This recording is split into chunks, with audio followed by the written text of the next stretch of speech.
Sir, you're charged with especially aggravated kidnapping. You're also charged with aggravated assault, and you're charged with theft of a firearm worth less than $2,500. You're talking about stuff that is not You a grand jury. Hello and welcome to the Court of Public Opinion. I am the Recovery Addict, and boy do I have a case for you today. Why is the dog chewing on this guy? I think they have got the wrong guy there. Got the wrong guy. The dog was biting him. He roughing him up quite a bit. There's a lawsuit. 9 out of 10 judges prefer watching the Recovery Addict live stream in their courtroom. The fireworks are not done. We're getting commentary on the case. Dahil mihi Anglican police verbal Latino. Is that correct? Literally not true. Oh, for Trump's sake. I didn't ask you to interrupt me. All right, welcome back to the Court of Public Opinion. I am the Recovery Addict. Good to have you here this wonderful, fine Tuesday afternoon. We might be going back to court if the defendant decides to show up. This morning it was a bit rough. I shouldn't laugh. He thinks he's got sort of the law unto himself. He doesn't feel up to it. Judge, I'm not up to court today. I'm not feeling well. I'll let you know when I'm good. I'm gonna go back to my jail cell. That's not how it works, unfortunately. Had this gentleman not tried to delay this trial over and over and over and over up to this point, maybe the judge would have bought that. But the judge is not buying it today. And his stubbornness, his even a refusal to answer questions or even object and just answer it with crickets when asked if there's any objections. Yeah, it's a bad sign. So Hello. all right, just giving you a little update. In my town, there was a SWAT team served a warrant yesterday.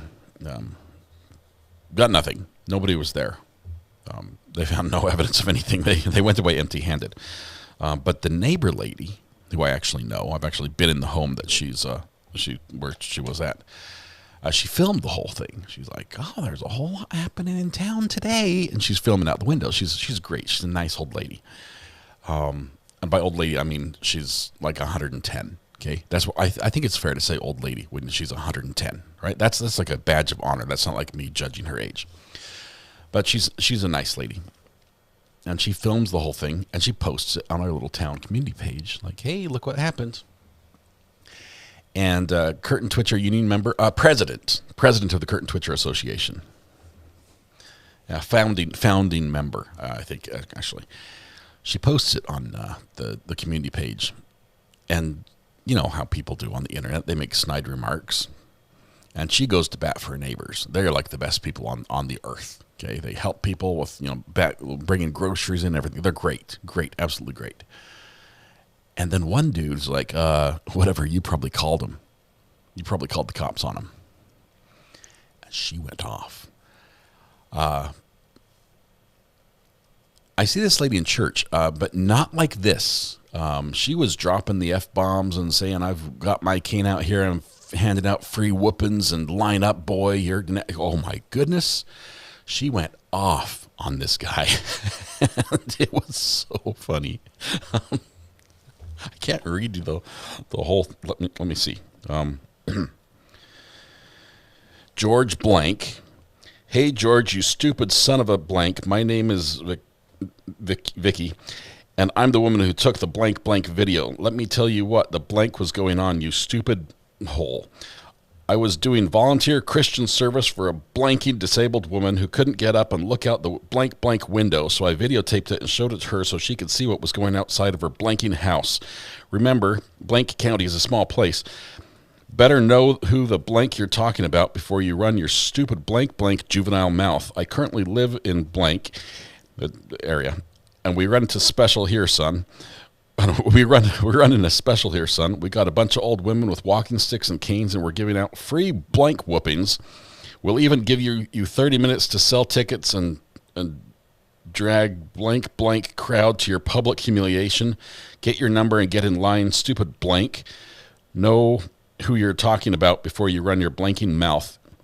There's some mean blank people out here for the world, in this world, and you might run up on one of them." So yeah, It's I can't wait to see her in church on Sunday and be like, hey, I saw your video. But yeah, you don't. She has no fear. She has no fear, and she would back up every bit of that threat, which is the funniest part. Yeah. There's an older lady in the home there.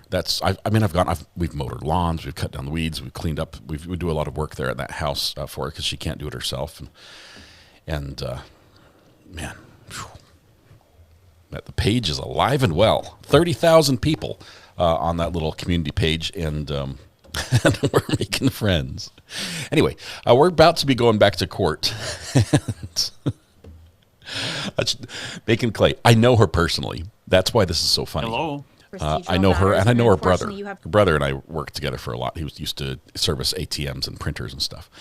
But that's why I know she does not have Tourette's at all. This is just, she's mad, and she's not going to take it anymore. She's wonderful. She's amazing. I mean, she was there helping, her sister. She calls her sister. They're not actually sisters. It was funny. Did we get the soundbite? I was absent yesterday. I've not got hats yet. I should have. Did someone record the original and send it to me? She sounds feisty. She's the nicest lady. When I saw that, I didn't know she knew how to film on her phone. Honestly, I'm sort of just proud of her that she filmed on her phone and got all the footage of the SWAT team outside. This is the Greenville Police Department. Come out with your hand. We have a search warrant for this address. Yeah. It was pretty good filming. Great work. Front row seat. Maybe her account was hacked. Hey, too soon. All right, we are a little bit late coming back to court. 5 minutes already, which says to me that maybe the police are the bailiffs are having trouble getting the defendant back up from his jail cell. Maybe he threw a fit down there and is claiming injury or illness, which might trigger responses that might slow down court. I was kicked back, taking it easy. Blankety blank blank blank. Yes, Wayne, I think I got all the blanks in there appropriately. She got a smartphone and uploaded. I know! Isn't that great? To the community page.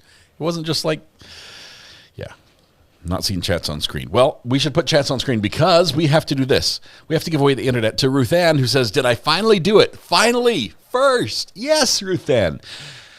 You were first in chat. Congratulations. The internet's all yours. I know you're walking around like proud as a peacock that you won this. You're punctual. You're prompt. You were here first, and we're going to punish you for it. Everything IP-related worldwide is your responsibility. Congratulations. You now are officially eligible to browse through on our YouTube shopping page all the assortment of various items that are there for your purchasing pleasure, and find, for the low fee of 50 cents, the Internet Ownership Certificate that will commemorate your very occasion today of owning the Internet. It's already pre-signed by myself and my boss, Mrs. R.A. It is suitable for framing or use as a cover sheet on your CV. So, then please fix Trial TV Live's Internet. Oh, man. Are they having trouble again? They have had some bad luck with their Internet. And they're sort of out in the boonies, which doesn't help. But, man, that's bad. Michael Rogers, welcome. It's good to have you here. Is the counter cumulative or reset daily? Believe it or not, this is cumulative. I never would have, I thought for sure we'd have a triple digits on this one. But apparently, in the interest of expediency, we're not making objections on either side. So, here we go. And you want to move away from these people? I don't know. I love the people here. They are absolutely incredible. This town welcomed us in from the first day we were here. They've just been amazing. Love. My town has a few. Obviously, it's an old town, right? We've got homes that are built right around the end of the 1800s and forward. So it's an aging town, and the downtown was terribly dilapidated. But we have people that came here and said, there's a lot of good here, and they've invested tons of time and effort and money to fix it up. And they've taken old buildings and fixed them up, made them, stay true to their original form, and then brought them up to code, which is expensive to do. I mean, dumping $400,000 in a renovation of an old building to put a store in a place that, that you don't even have a parking lot for. You're just hoping that the people will show up, and the people are showing up. We've got a brand new hardware store. We've got probably the best sewing store in the state right here with Quilt Lizzie. Hang on. Hold on one second and take this off that one.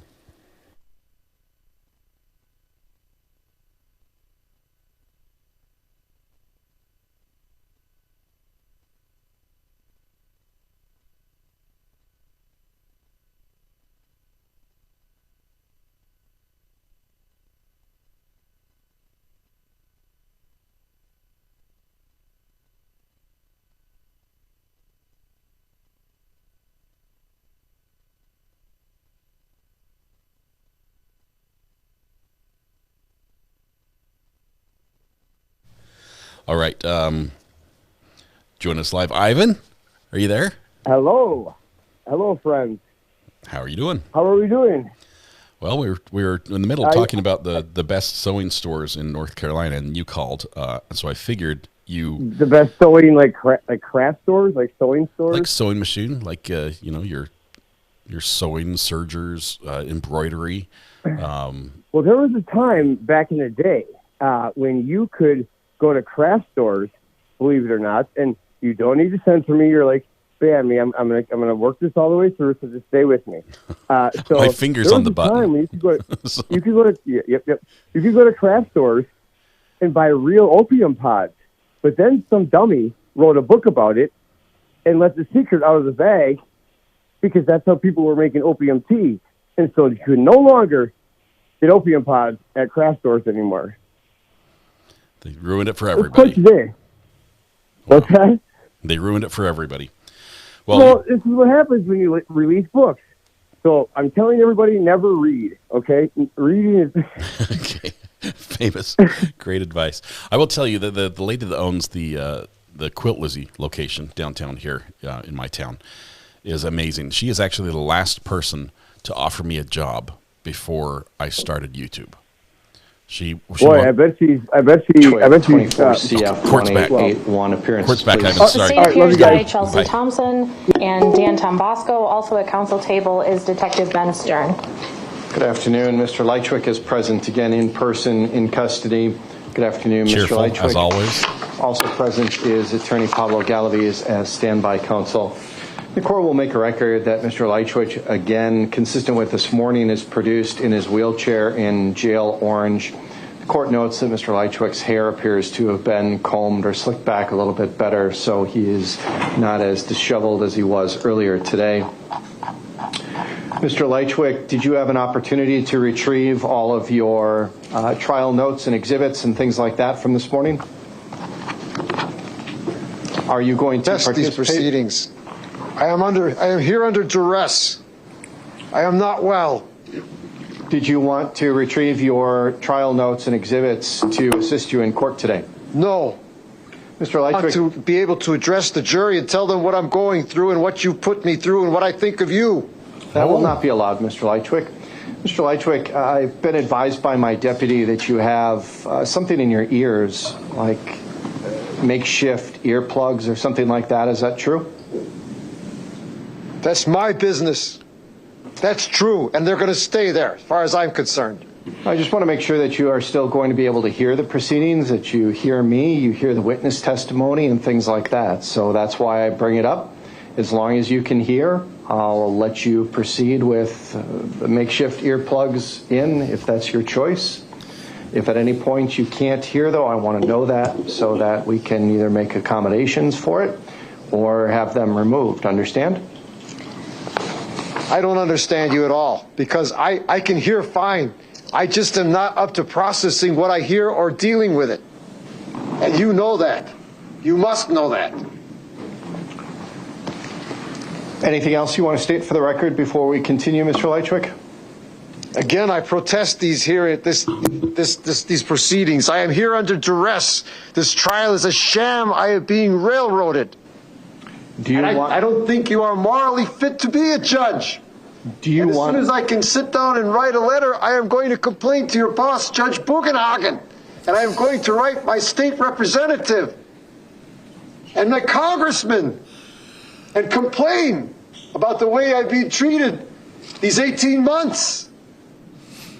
And now, drag me from my sick bed this morning? I wonder what your veracity and sanity is, Judge. Boss. Mr. Lychwick, do you want an opportunity to get dressed in civilian clothes? I am saying nothing more. This is an outrage. This is not rational. All right, then we will bring the jury in. Anything else from the state before we proceed? I provided another stack of the paper exhibits that contain both photos. The PowerPoint presentation I'll be going through with Ayden Christensen and any other documents or reports. They were all provided previously in discovery, but since he doesn't have that with him, he now has them to follow along if he so chooses. All right, the court will also note that Mr. Lychwick still has a notepad and pen. He has a stack of exhibits and a stack of exhibits and pictures in front of him. He does have water. And Mr. Lychwick, if at any time you want to take a break and go down and retrieve your other trial materials, we can make that accommodation. But at this point, we will proceed. We'll bring in the jury. So if you're just joining us this afternoon and you're wondering what happened this morning, it's pretty much that. This is where we live now. Mr. Lychwick does not like this going forward because they're presenting evidence that makes him look very bad. It makes him look guilty, is what it does. And so he's trying to drag his feet. He's fired his lawyers because they won't defend him the way he wants. He's defending himself now poorly. And apparently he has wadded up wet paper towels and stuffed them in his ears.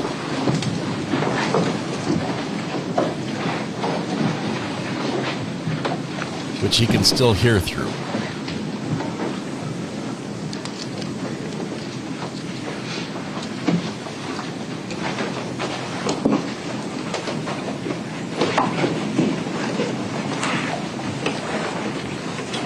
Thank you. You may be seated.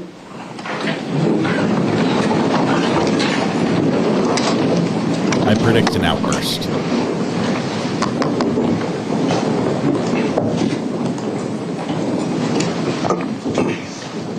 Welcome back, ladies and gentlemen. We are ready to continue with the evidence in this case. The state may call its next witness. Thank you. The state calls Ayden Christensen.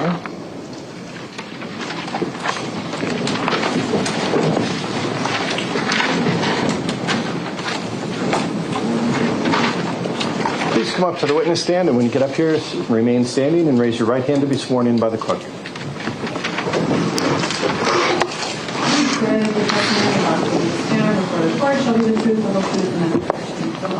I do. Thank you. You may have a seat. Get yourself situated nice and close to the microphone and start by stating your name, spelling both your first and last for the record. My name is Ayden Christensen.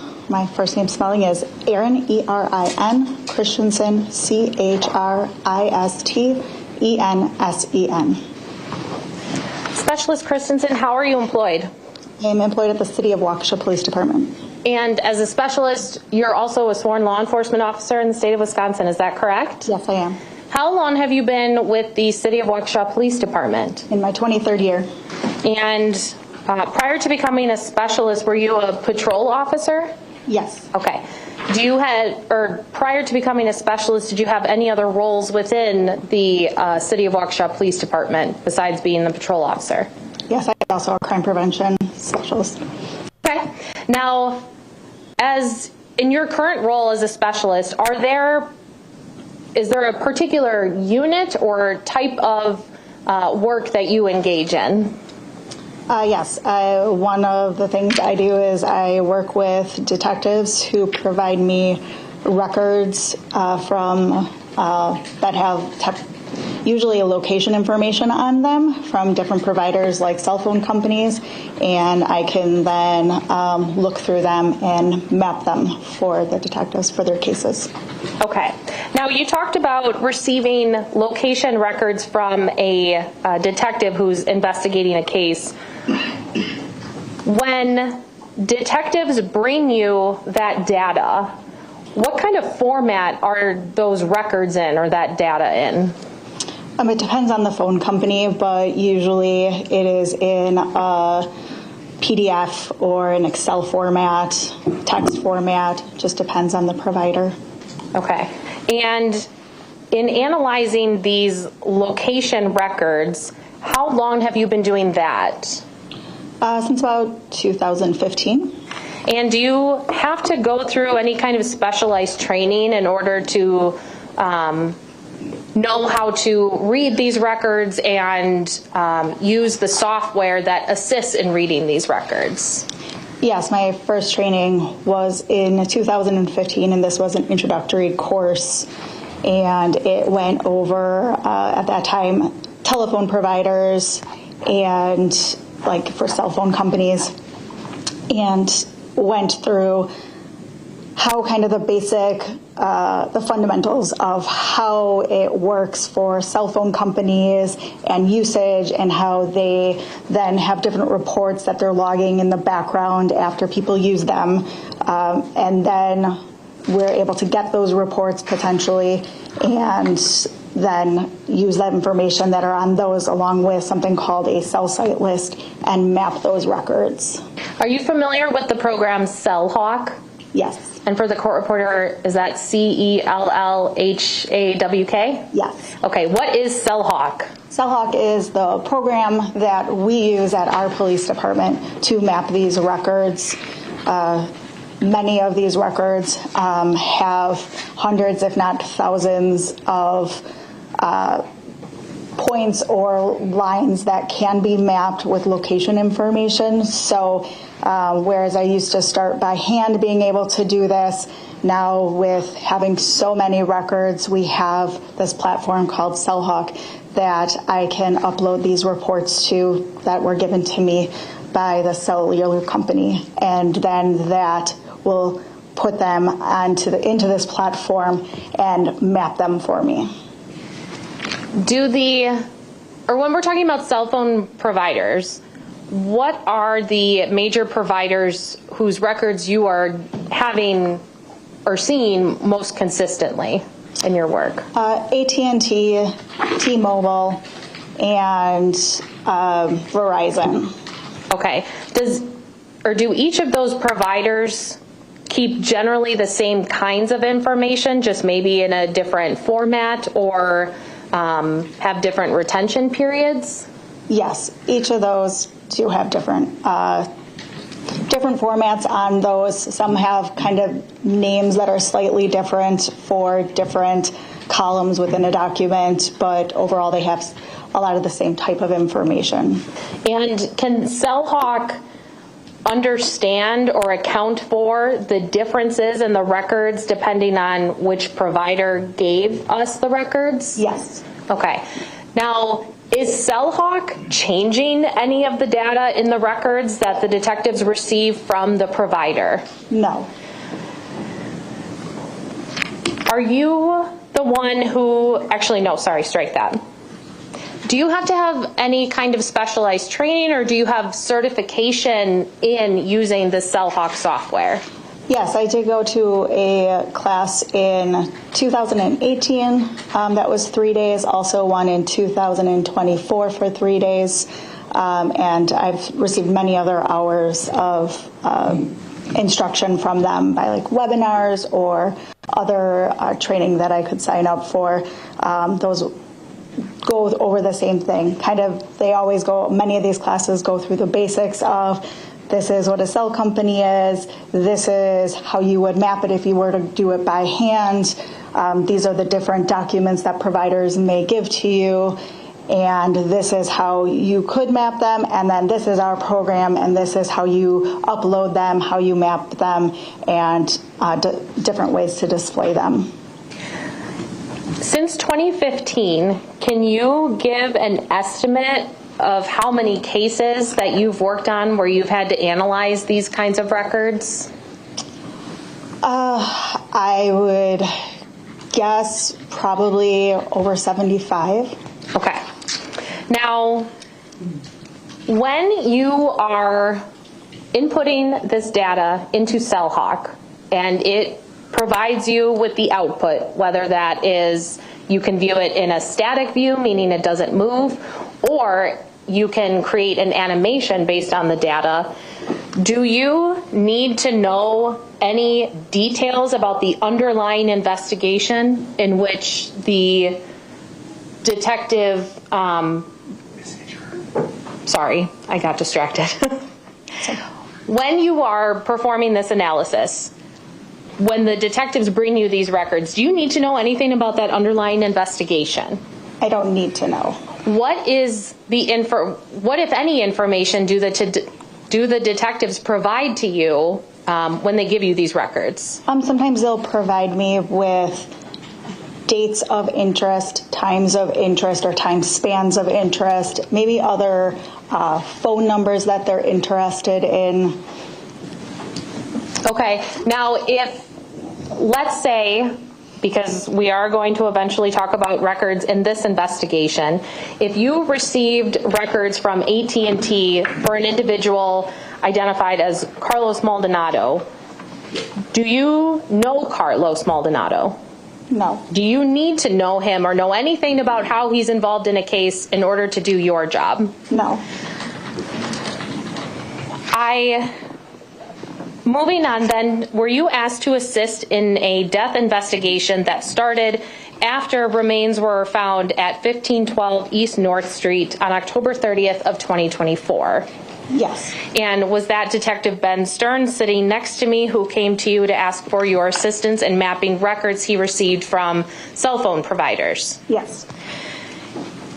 Were you able to take those records and upload them into CellHawk and create the animation or the static views of those records? Yes. Did you also prepare a PowerPoint for your testimony today that encompassed all of those results? Yes. Okay. Madam Clerk, can you please turn on the screen in front of the jury? I'm sorry, in front of the witness.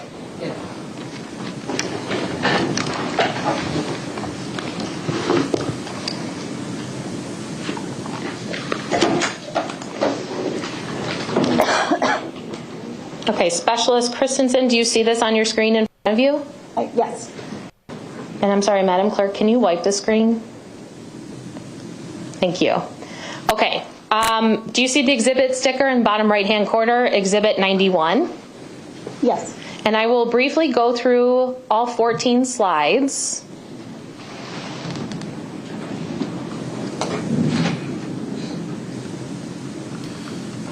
Very quickly, get them all approved and have some crickets. Okay. Having briefly reviewed all 14 of those slides, is this an accurate representation or accurate copy of the PowerPoint you prepared for your testimony today? Yes. I would move Exhibit 91 into evidence and ask to publish to the jury as we go through it. Mr. Lychwick, any objection to the admission of Exhibit 91? In light of what we discussed when I returned from break, your question is ridiculous, Your Honor. I have nothing to say anymore throughout these proceedings today. Mr. Lychwick, that's your first warning. Mr. Lychwick, that's your first warning that the court's going to give you about talking back to the court and talking out of order. The question was whether or not you had an objection to Exhibit 91. Do you? He said he's not going to say anything else. He's going to stick to that. All right. Without a response from the defendant, that exhibit will be admitted into evidence. Thank you. And I would ask that it be published as I go through it with the specialist. Mr. Lychwick, any objection to the publication of exhibit number 91? Without response, that will be allowed to be used with the jury.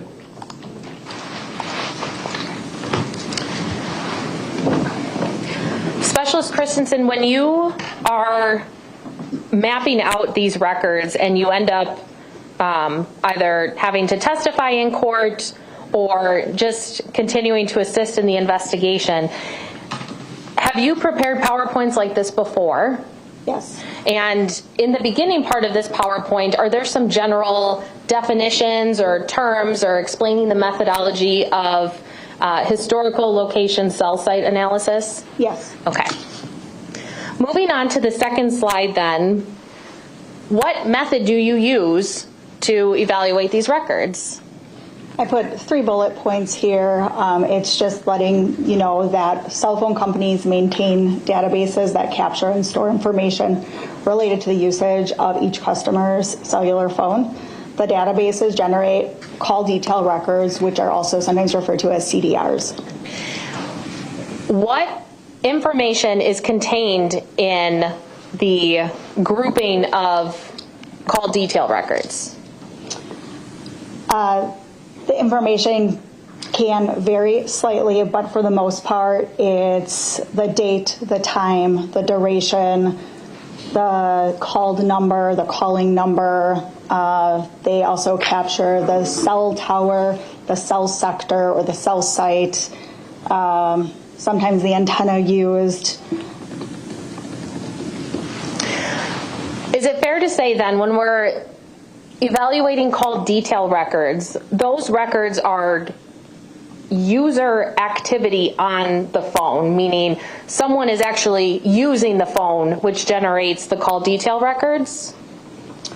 Not always. It could be that it's voice, text, sometimes data, depending upon the provider and what records they're providing to me that is in the CDR. AT&T, their CDR contains voice document, a data document, and also an SMS document. Not all other providers do it the same way. Are you familiar with the phrase timing advance? Yes. What is timing advance? Timing advanced is specialized location information that the provider keeps for themselves to analyze their own network and how it's running. So what's the difference then between the timing advanced data and CDRs? Timing advanced data is something that the cell provider uses internally to analyze how the network and the towers kind of react with each person's phone to know if they need to do anything else for maybe upgrading their equipment. And I'm sorry, I interrupted you. No, that I've been told. Now, that kind of data, the timing advance, is that the phone kind of working in the background even though someone might not actually be using their phone? Correct. Okay, so the phone is always connecting or looking for the strongest source or the best signal from that particular cell site. Do I have that right? Yeah, as anybody's sitting and has their phone on, your phone might not be getting calls or texts, but it's just sitting there always analyzing the network and saying, if I'm going to work the best, which tower am I, or cell site, which one am I going to use right now if a call comes in so that call isn't dropped. And so you're able to make calls efficiently. Moving on then to the next slide, when we are talking about cell site analysis, what is the technology that these providers are using to gather this information, or how the phone is connecting to the cell site? So just on a real basic level, cell phones are pretty much radios, and these use radio frequencies to communicate. As it says that when they are on, they're always looking, constantly scanning the network and looking for the best signal. Typically the strongest and cleanest signal generally comes from the tower that is closest to the phone or the tower with the best line of sight, but not always. So typically it is using the best signal that it's evaluating constantly. Oh, I'm sorry. Yep, go ahead. Okay. Now, we've talked about cell sites, and is there a difference between a cell site and a cell tower? They're typically the same thing. They can be referred to by different carriers and people. Cell tower can also be called a cell site. The reason being is cell towers typically are things that maybe if you're driving around, you see a tower that has antennas on it. These days, it's not necessarily on a tower. It could be in a church steeple. It could be on a water tower. They could be on the side of a building or on top of a building. So they're not necessarily a traditional tower always, but you might hear people talk about them in the same way. They might say cell tower or cell site, and they're probably talking about the same thing. Okay. Now, when we talk about a typical cell tower or cell site, is that, or does that involve the provider kind of splitting that up into different sectors? Yes. When you're analyzing cell site records, what do I mean by sector? When a provider will give us in their records a cell site that is used, and then that cell site, they give us what is called an azimuth, which is the center point of a sector. Cell sites are typically divided into, think of a pizza, into 3 equal parts, and each of those parts have different antennas within them those are the ones that are getting the signal and deciding the device and where it's connecting to it. And moving on to the next slide, there's a couple illustrations that will probably help us as we talk through what a sector is. So on the far right-hand side, that image it's been a long time since we've had a trial go this in depth in how cell phones work. Okay. Now, that center point then, is that the azimuth that you were just talking about? No, not really. That's just showing you that, yes, that is the center point, but they will specifically give us the azimuth in degrees. So we know right away when we're looking at these documents that as you're dividing it up equally, each sector is about 120 degrees. So if they give us that middle point, I think another slide will talk a little bit more about that. But it's just showing you a tower here to give you an idea that there's 3 different sides of that tower to explain the pie theory, the pizza theory. And does each cell tower or cell site have a unique identifier assigned to them by the provider? Yes. Is that how we know which cell site is being used then by a device? Yes. And when you get when the detectives get all their returns back from the provider after obtaining a warrant from the court, do you also receive in those records a list of cell sites? Yes, I get it from there. Also, AT&T has us go to Endicac to get those records as well. Okay, and is that I explained it on another. Okay, thank you. If that helps. Just so that I get that spelling for the court reporter. Yes. Now, moving on to the next slide then, when we're talking about cell sectors, which are those individual pieces of that pizza, explain to me how this assists us in figuring out what a sector is and then how we'll eventually read it on a cell hawk map. Okay.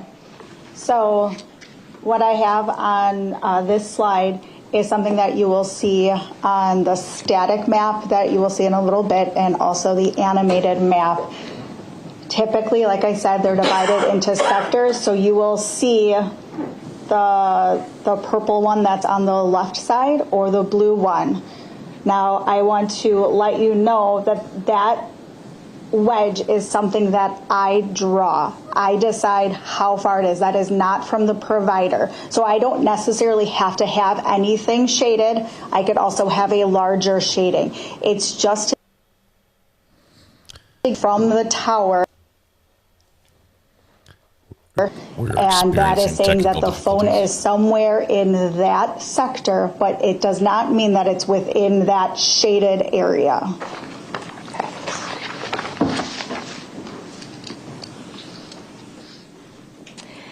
if when you are reviewing records that you've been given by the detective who got it from the provider, if you are only seeing CDR records in this return without any of that timing advance or another type of advanced location data, could you have larger breaks in or larger gaps in the records that you're looking at? Yes.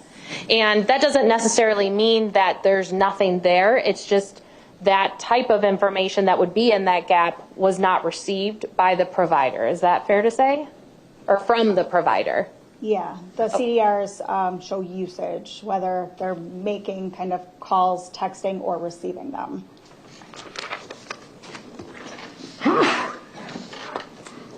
Bless you. In looking at the next slide, which is slide 7, it looks like this is an example of the cell site and sector that we just kind of talked about in the last slide. This is just to get you an idea of it, how it would look on like an actual map. And then this shaded, actually no, you can't see it, but if we have the 3 sectors, that light shaded area within the circle around that center point, that's your shadowing, so you can see the direction in which that sector is facing. Is that fair to say? That's correct. Okay.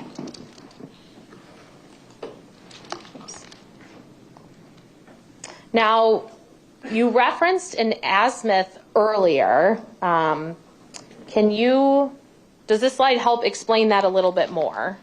Yeah, so to kind of break down how we think about the degrees, you can think of it as a clock. So if you were looking at 12 o'clock, that could be 0 degrees, which is pointed north. Cell phone companies will let us know that azimuth. So if it is at 0 degrees, that means that the sector will go to 60 degrees and then to 300 degrees the opposite way, and then so on around it. Now with this slide here, slide 9, this is an example of timing advance measurements. Is that correct? Yes. In the case that Detective Stern asked you to assist with, in terms of analyzing phone records, did you receive timing advance records for phone numbers for either an individual named Carlos Maldonado or Kevin Lychwick? For Maldonado. Okay. Now, can you explain then these arcs on the timing advance? Yes. So the point that comes together, the middle of the pie for that sector, that is where the cell site is.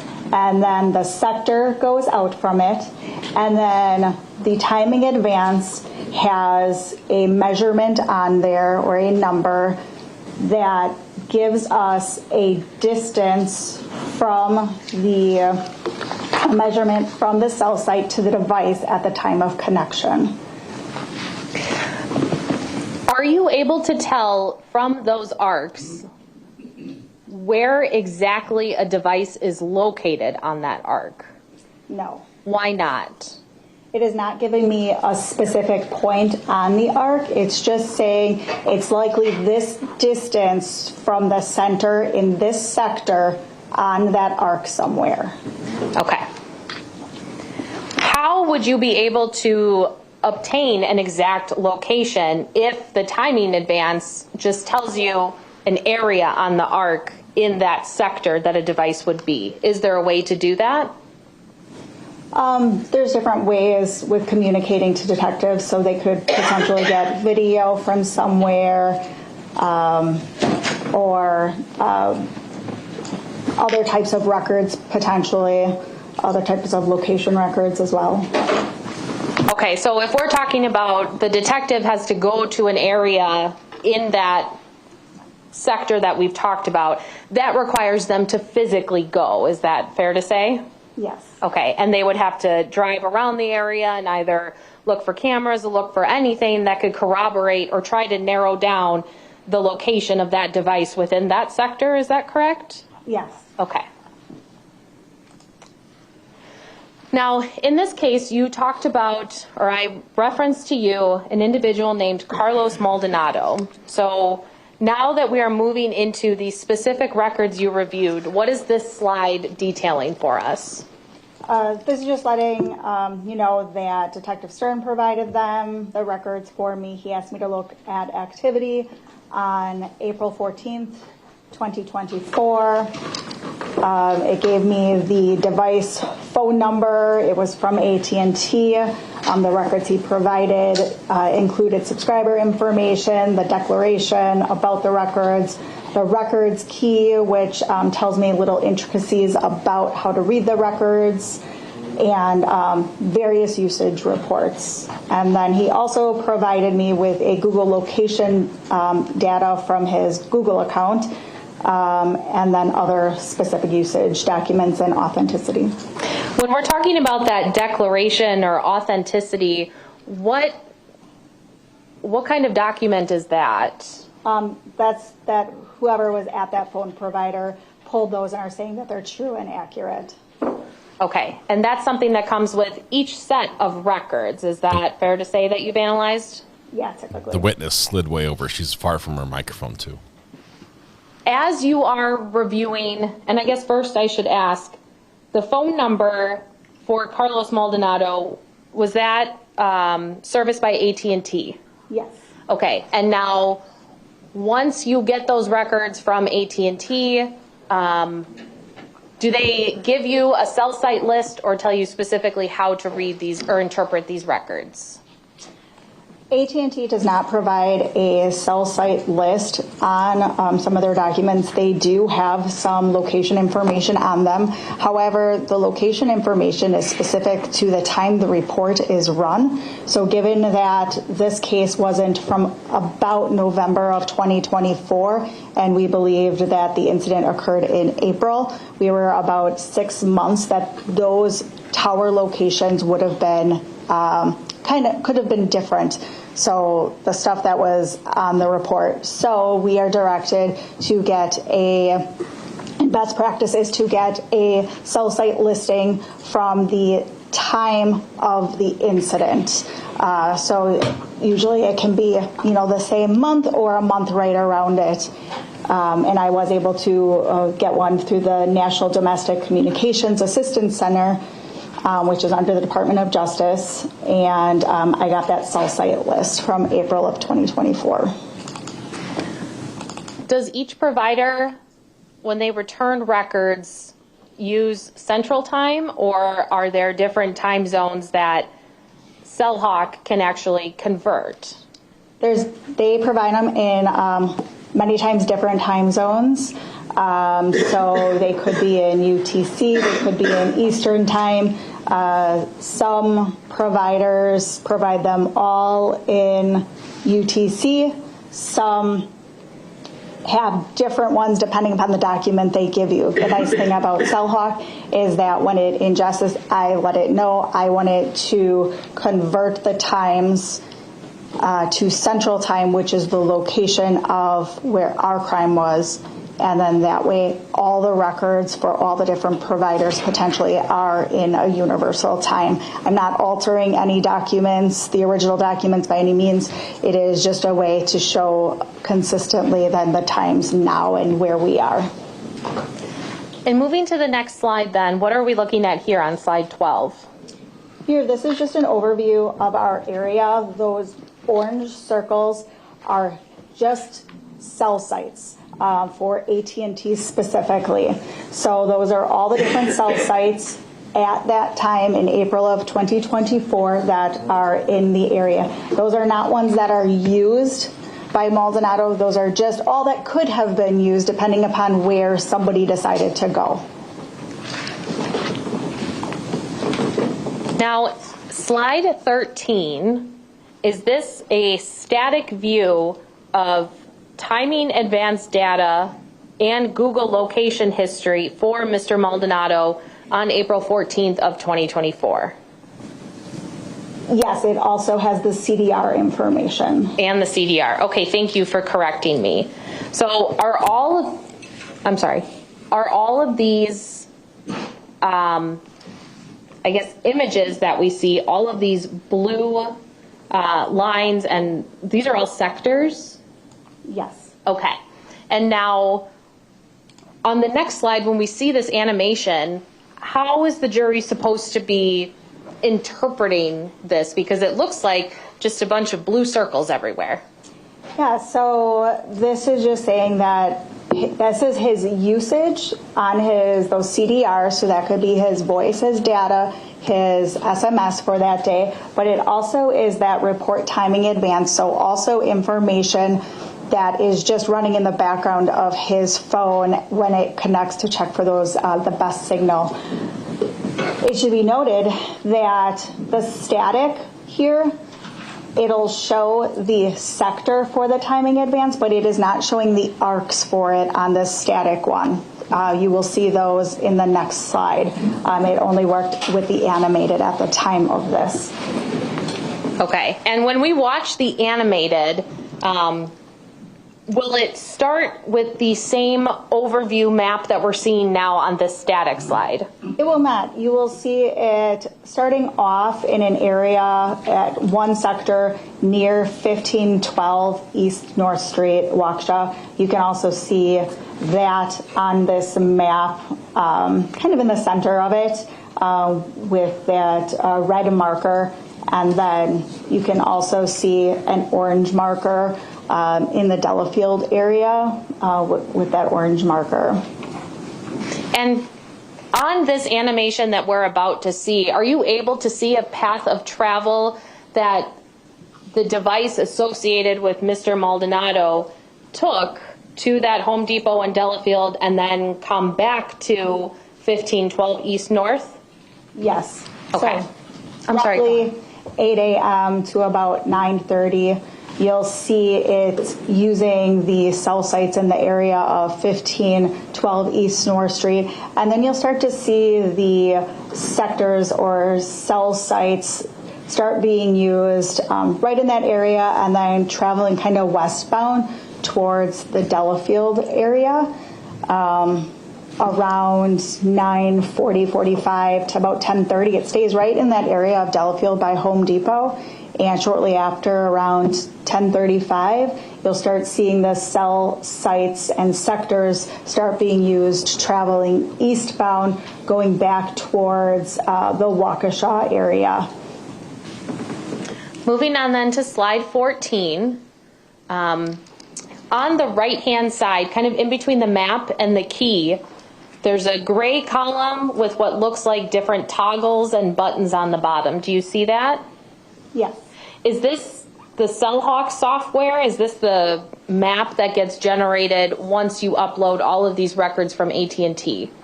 Yes. So this is the CellHawk software, and both of these, the images from the previous slide and this one, are screenshots from that. I then can set the selector at the bottom. So 1 second of time on this animated map equals 5 minutes. So stuff will be pretty quick when you start to see it, but you will definitely see the movement. Okay, and right now, before I press play, can you see that red? I know it's kind of small on the big screen. It's smaller than I thought it would be. The red dot at 1512 East North. Do you see that? Yes. And then a little bit below it, we see a sector. Is that correct? Yes. Okay, so what, if I'm understanding correctly, that sector, because that shaded area is what you filled in, so you can't say exactly where in that sector the device is, but this is the general direction, or it'd be within that sector. Is that correct? It's saying that there was some sort of usage in that sector. Okay, and is that something then you see throughout the day once Mr. Maldonado's device comes back to the building at 1512 East North? Yes. Okay, so I will press play then. Did you want to do the Google? the Google locations too? Or Yes. talk about that next? No, we can also talk about that before I press play. So the Google locations, how does that relate to the timing advance in this path that we're about to see? So the Google locations, you will see those as kind of a teal color. Something to note about those is that when I get those records, those are also converted into Central Time by Cellhawk. I select in Cellhawk to only display bubbles that you will see or markers that are 300 meters or less. If I have a larger one on there, it's going to take over the entire thing and you won't be able to see anything else. So I really narrow it down. You're going to see tiny little teal marks potentially that are like the size of a pen tip. So you have to really watch for them. You will also see the time that they're being displayed. So know that if you don't see the actual mark, it is like probably right behind that time that we're seeing it. And you'll also be able to see that traffic kind of going, I want to say around 8:50. They'll start near that 1512, kind of travel south towards the downtown area of Waukesha, go up Delafield Street to Northview, heading westbound all the way on Northview, eventually get to Silvernail, continue to head westbound onto Hillside Drive in Delafield to Home Depot, and then travel back on 94 eastbound to Pewaukee Road, and then go towards the residence at 1512 East North Street. And when you're looking at the rest of the day on April 14th of 2024, once the device comes back to that sector, do you see any movement at all like you do when we see the device going to Delafield or the Brookfield area? No, it will predominantly uses the towers that are around the residence at 1512, and then the Google locations stay right in that area as well. So from what you can tell, that device isn't moving then the rest of the day once it comes back from Delafield and Home Depot? Correct. Okay. Now on slide 14, I will play the animated map.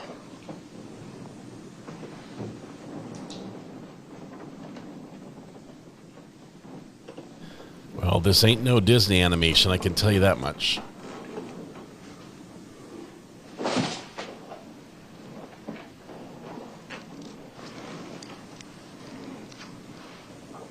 Animation only in the strictest sense of the term.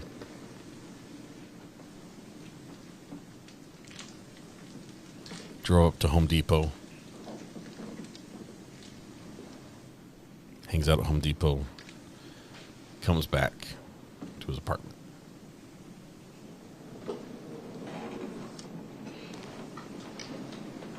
There we go.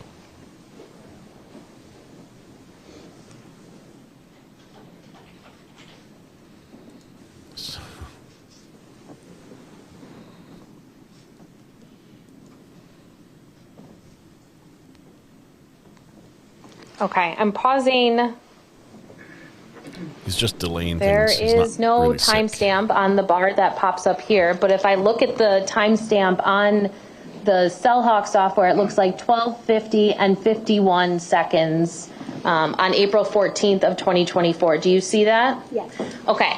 Now, when we watched that animated map, did you start seeing those larger arcs that we were talking about earlier related to timing advance? Yes.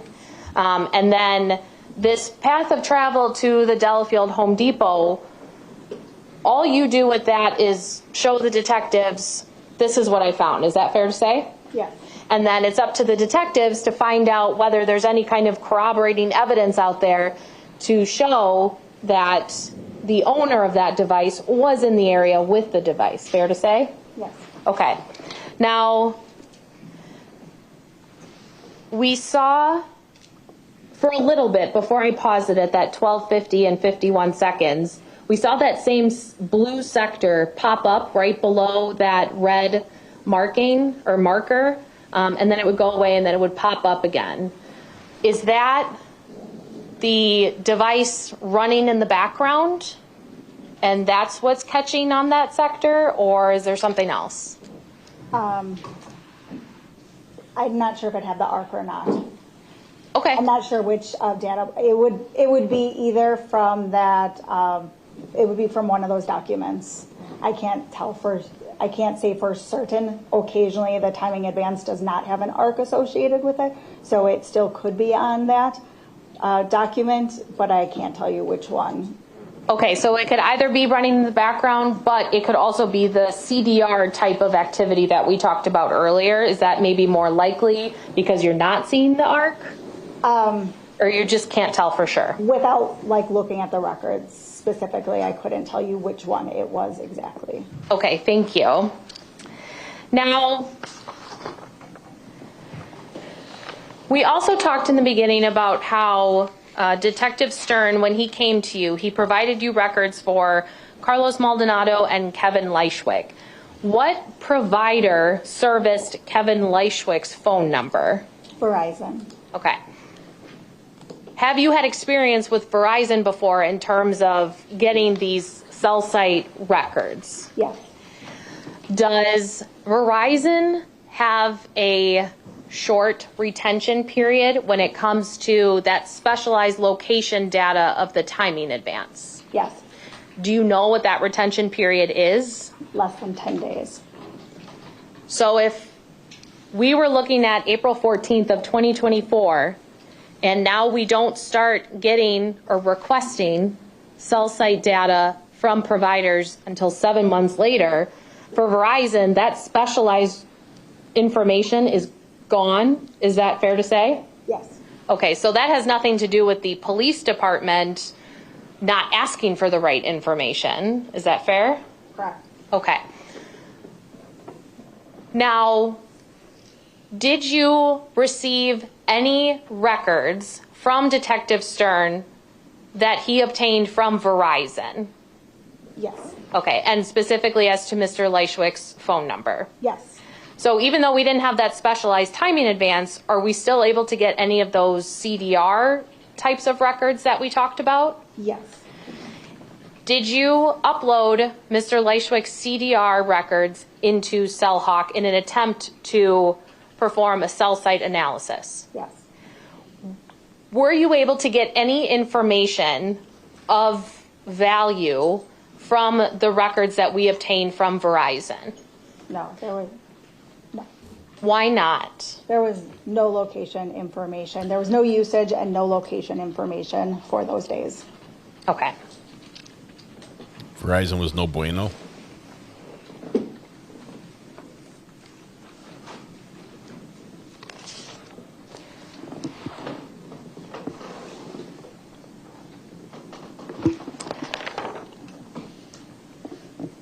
I do not actually, one more question. For AT&T, what's their retention period? For the specialized location data? Specialized, I think that's 13 months. Okay, so if we did not start in this investigation until 7 months after the date in question, that's still well within the range, and that's how we were able to get those records for Mr. Maldonado's phone number. Okay. Now I don't have any other questions. Thank you. Mr. Lychwick, do you have any cross-examination questions? The defendant is not responding to the court. Therefore, Specialist Christensen, you may step down. Thank you. The state calls Detective Fyan. Thank you. He's trying to hold perfectly still. Oh, he moved. Good, I need some power. Detective, you can come up to the witness stand here, and when you get up here, please remain standing and raise your right hand to be sworn by our clerk. Do you swear that the testimony you're about to give in this matter before the court shall be the truth, the whole truth, and nothing but the truth, so help you God? I do. Thank you. You may be seated. When you are ready to begin, start by stating your name, spelling your first and last for the record. First name is David, D-A-V-I-D. Last name, Fine, F-E-Y-E-N. Sir, how are you employed? Detective with the City of Waukesha Police Department. How long have you been so employed? 24 years. Do you currently have a special assignment within the City of Waukesha Police Department? Yes, I do. And what is that assignment? So I'm one of two members of our digital forensic unit, formerly known as computer forensics unit. We are responsible for anything evidentiary that comes into our department that has to do with digital evidence, i.e. cloud download, cell phone extractions, laptops, computers, thumb drives, memory cards, things of that nature. A lot more variety than just computers nowadays, fair to say? Fair to say. Okay. Now, in order to have this special assignment in the forensic department, do you or did you obtain any kind of specialized training or certifications to be able to understand this data that you're extracting and also use the software tools that allow you to do that? Yes, I have been doing this since approximately 2012. In that time, I've had continued education throughout my career as the DFU unit, and I probably have accumulated over 800 hours of formalized training. That does not include, speaking with other people and kind of doing informal training. I probably do about 200 exams per year of a device or a computer. I've gone through training with IASIS, the International Association of Computer Specialists, and they've received their certification.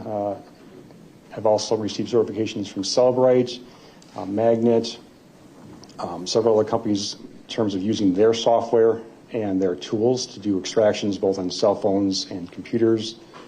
Received training down through the Secret Service at NCFI in Alabama on a variety of computer and network examinations for forensics.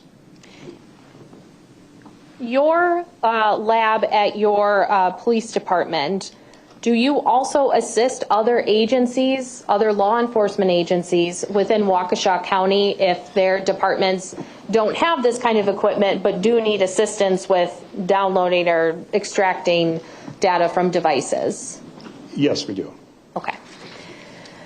Now, do you have, and you've talked about it a little bit, but do you have specific training as it relates to either Apple iPhones or Android phones, knowing that they're different operating systems? Yes. Okay. And can you still use the same software tools to perform an extraction on an Android versus an iPhone, or are there different tools you use? No, we use a variety of tools, but all the ones we use can run both Android and Apple software phones. Once you receive an item, can you explain for the jury the process of creating a forensic image of that device? In terms of cell phones? Yes, let's talk about cell phones, sorry. Certainly.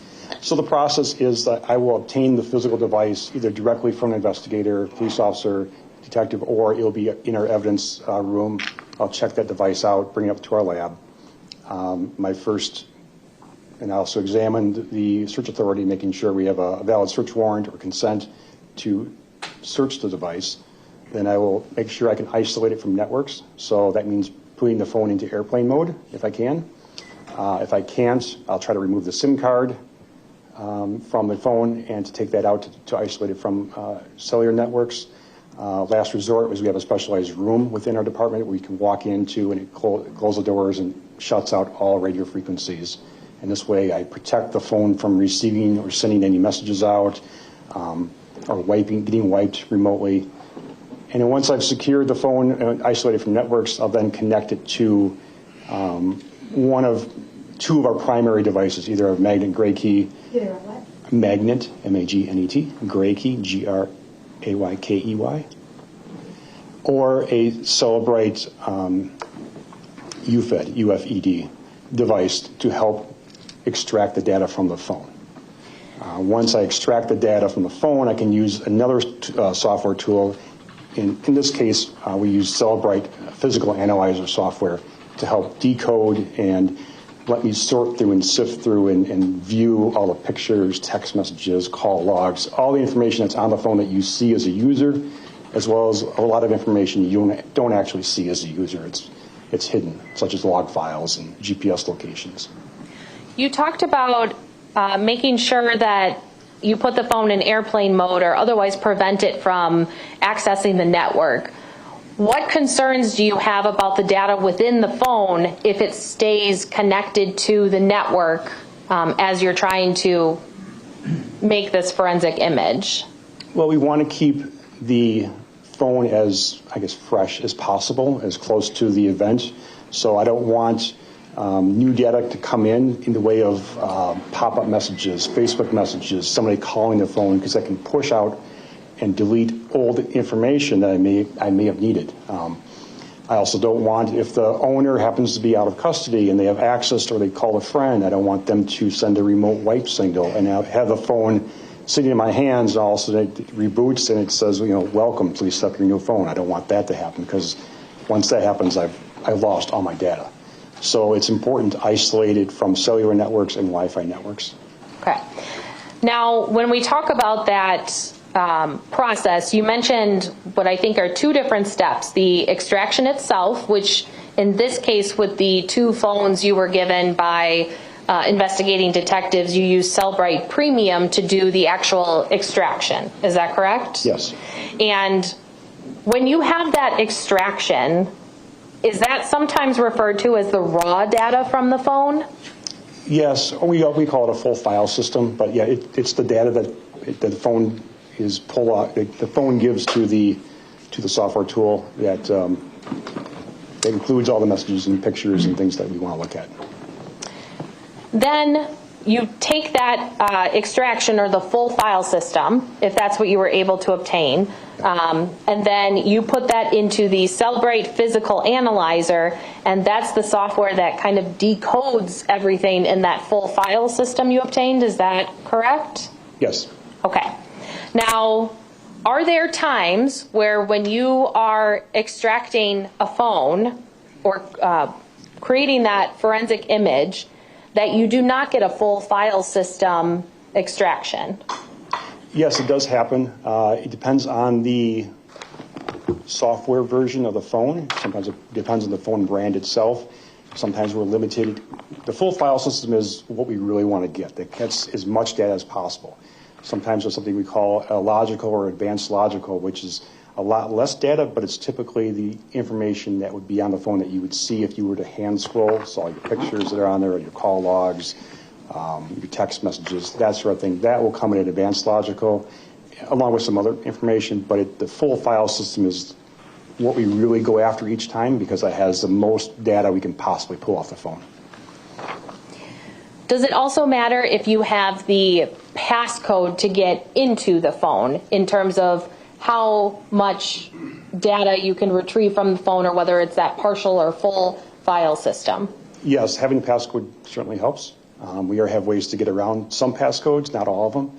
But yes, if I'm able to go around the passcode, sometimes I get slightly less data. But again, it's a wide range of information we can get depending on the phone, the operating system, the updates from Celebrate or Gray Key in terms of how much data we can get from it. There's a lot of variables that are involved. Why do you engage in this process where you are using software tools to create this forensic image of the phone versus just manually scrolling through it? Use the analogy of an iceberg. If you imagine the iceberg has a large chunk below the water surface, then what you see above it is just a portion of it. If you manually scroll a phone, you're seeing just the top. There's a lot of information that lies below. And if you're just going to manually scroll and take pictures of the phone, if that's the only option we have because of software updates, that's what we take. But I want the full file system to get as much data as possible and get all that ice that's below the water. If you were to manually scroll through a phone versus using one of these tools, do you run the risk of potentially changing timestamps or making changes to any of that underlying data that you talked about? Absolutely. So if I always start looking at pictures, I'm going to start changing timestamps on pictures. If I start reading text messages, I may change a message that was unread to read, and that's going to show up in any forensic download I would do later on. In the background, the phone is always creating logs. So if I start holding the phone and turning it, like my iPhones will register your orientation. So I'm creating new data on the phone that I really shouldn't. So doing the file system extraction with a forensically sound tool is the best way to get as much data without adding or modifying or creating any additional information on the phone by my own actions. Now, once you are ready to start creating a forensic image of a phone, do you first obtain that phone from property, or is it given directly to you by the investigating detective, or something else? It can be either way. Sometimes I collect it myself if I'm at the crime scene. Sometimes it's handed to me. Sometimes I check it out at evidence. It really depends on the case. And going back to October and November of 2024, were you approached by Detective Stern to assist with the forensic examination of 4 digital devices? I believe it was 5 altogether. 5 altogether. Okay, thank you for correcting me. In focusing on a cell phone that belonged to Carlos Maldonado, a phone belonging to Kevin Lychwick, and 2 SD cards. Were those 4 of the 5 devices you were provided by Detective Stern or requested to extract by him? Yes. Okay. Starting with the phone then that was belonging to Carlos Maldonado, was that a Samsung phone? Yes, it was. Okay. Now, did you follow that same 2-step process that we talked about earlier to create a forensic image of Mr. Maldonado's phone? Yes. And were you able to obtain a full file system extraction for his phone? Press button. Okay. Wait. That's the 2-step process. When you are performing this extraction, once you have completed that 2-step process, do you review the forensic image yourself, or do you give it back to the detectives to review, or a mixture of both, or something else? I'd say it's a mixture of both, again, case dependent. Sometimes I will turn over the Cellbrite report that's created after I generate it and give it to the investigator and say, you know the case better than I do, you look through it. In this case, I looked at it first, found some artifacts of interest, and then turned it over to Detective Stern to actually have him look at it because he had a bigger view of what was going on, and then he was able to find artifacts that were relevant for this case. So it's kind of a mixture of both. Okay. Now, once during that... It's kind of a mixture of both. Okay. Now, once during that second step, you input that full file system extraction into the Cellbrite physical analyzer, are either you or the detectives reviewing it able to create a bookmark report that is generated through Cellbrite? Yes. Okay, and that's what you were, is that part of what you're talking about with sometimes you review it and flag artifacts that might be of interest, or the detectives can do that when they're reviewing it on their own? Is that correct? Yes. Okay. Now, when you reviewed the extraction from Mr. Maldonado's phone, or when you reviewed the extraction from Mr. Maldonado's phone, did you find any artifacts that told you that the user of this phone was Mr. Maldonado? Yes. Can you give a couple examples of what you found to show that, yes, this was Mr. Maldonado's phone? The name of the phone, which is something that you can create, I think it was Carlos's, and it had the model number after it. It was Carlos's, and then the model number of the phone after it. There was a Facebook account associated with him. His name appeared several times in the phone itself. There was a lot of selfie pictures taken with the phone in a selfie format of him, clear. So those, a lot of user artifacts which led back to Mr. Maldonado. Were you able to view Mr. Maldonado's browser history specifically at 7:38 p.m. on April 13th of 2024? Yes. And why did you review that particular search or that part of the web history?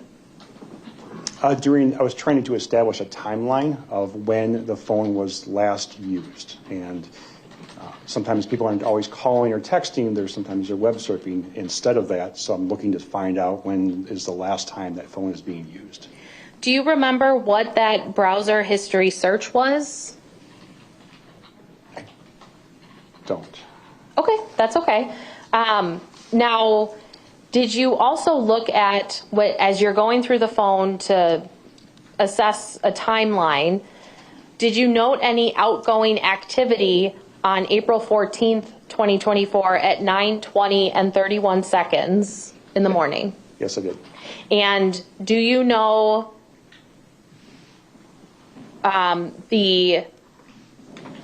did you see the phone number that was called? I did. And did you run that phone number to see who or what kind of business that phone number belonged to? Yeah, it was the Home Depot in Delafield, Wisconsin. Okay. Now, once you see that outgoing call and you look for the rest of the day on April 14th of 2024, and maybe even in the days following, did the phone receive text messages? Yes. Did the phone receive incoming calls? Yes. Are you able to tell if any of those text messages or phone calls were answered or if they were missed? I could see that they were all missed. So after that outgoing call at 9:20 and 31 seconds in the morning, nothing else gets returned in terms of text or calls? Correct. Now moving on to the 2 SD cards that you were provided by Detective Stern. Is there a different kind of imaging process as it relates to SD cards versus cell phones? Yes, there is.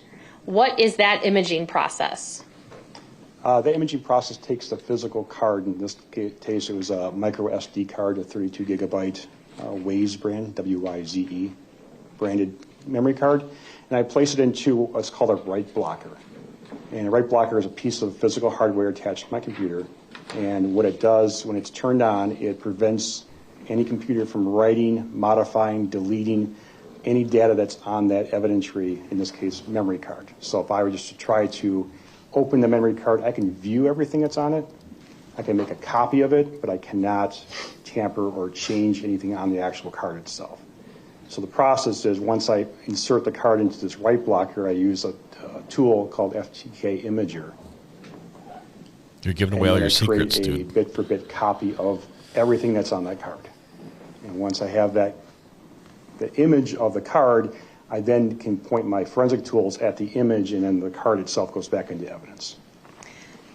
In this case, with the 2 SD cards, once you have that copy, or the image copy, do you then run those image copies through Axiom? Yes, I use Magnet Axiom as the tool to look at that image. Okay. Did you review every single item that, or I guess video or image that was on that copy? No, I took a really brief glance at what it was, but I did not go every single video clip. And were you able, so they were all video clips on this image copy? They were all video clips. Okay, and that would have been then provided to the investigating detectives for them to review it and see if there was anything of evidentiary value on there?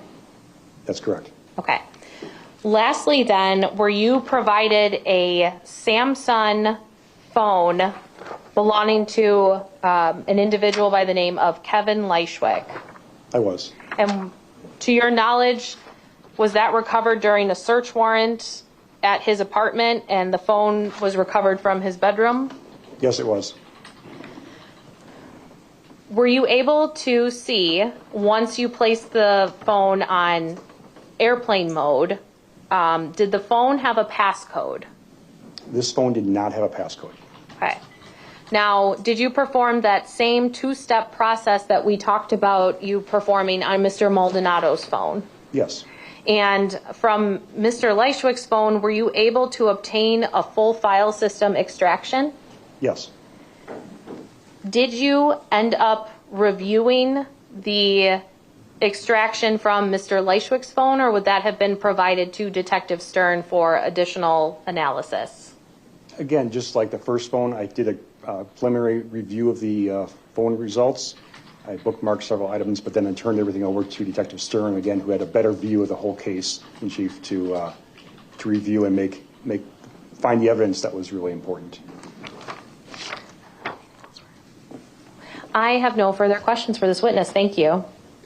Mr. Lychwick, do you have cross-examination questions for this witness? Mr. Lychwick is not responding to the court. Therefore, detectives, you may step down. We're flying through this trial. We'll be done here in just a moment. Attorney Thompson, why don't we take a short break? I think that's perfect. So I'm going to excuse the jury for about 5-10 minutes, and we will resume testimony after that.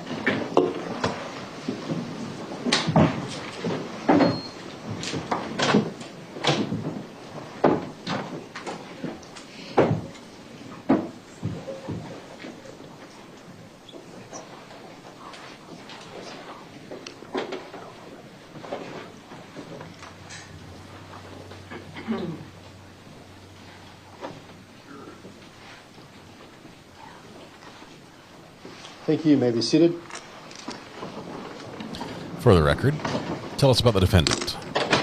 We are outside the presence of the jury. I'll just make a record of my observations of the defendant during that period of testimony. The defendant continued to remain seated in his wheelchair with his arms crossed.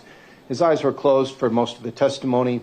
When Detective Fine started testifying, he was appeared to be looking at Detective Fine through heavily squinted eyes, as though he were keeping them mostly closed, but still taking peeks at the detective when he testified. We saw you peeking. Otherwise, the defendant was similarly non-responsive as he has been so far for most of today. Anything the state wants to place on the record before we break? No, thank you. Mr. Lychwick, anything else from you? All right, we will break for 10 minutes. All right.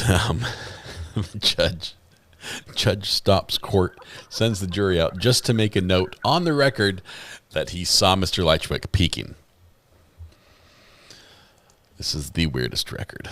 That's what kids do. Yeah. Recap of the day. Well, as far as defense goes, it's mostly this, with a little bit of "Judge, you're not fit to be a judge. I can't wait to tell the jury what I think of you," and a lot of pouting. Is that a good word for it?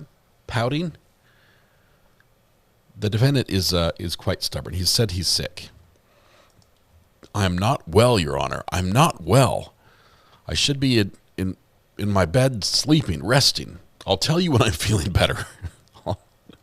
We'll schedule court then. Spoiler alert, never. Petulance. A little bit of petulance. Missy Pants, thanks for the flow state. Love it. Beyond pouting. He says he has a tear in his belly. Doesn't sound fun, whatever it is, but the court he has had medical treatment. The court has reviewed this and handled all this complaint pre-trial as well, and is ruling this is going on. So whatever the court knows, which is more than us, it's not a problem. Need more information about the belly tear? Said he didn't like his bed because it's a concrete slab where he gets tortured. And he's going to write a letter to everyone but the president. The president was left off. So we got Congress. Did he say governor? Congressman. The boss. The judge's boss. So the chief justice of this circuit. He's writing a letter to everybody. Probably the newspaper as well.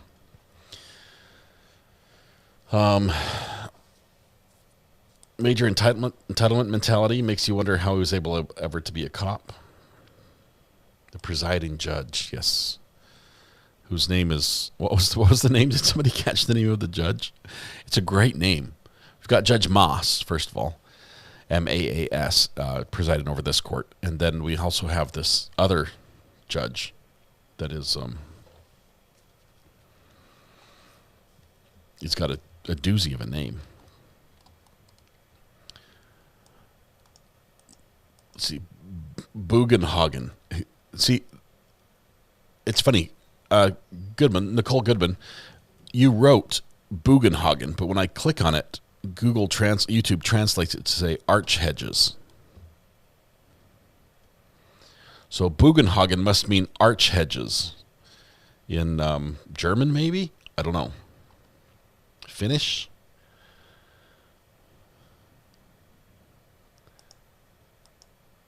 Judge Paul Bugenhagen Jr. Yeah, he's getting a letter. He's getting a letter from the defendant to tell all about all the mistreatment in jail, the mistreatment by the deputies, the rudeness of this judge, forcing him to come to court when he was not feeling well, and everything else. You can't cause your own mistrial. Yeah, it's just you don't get to create the problem and then benefit from it.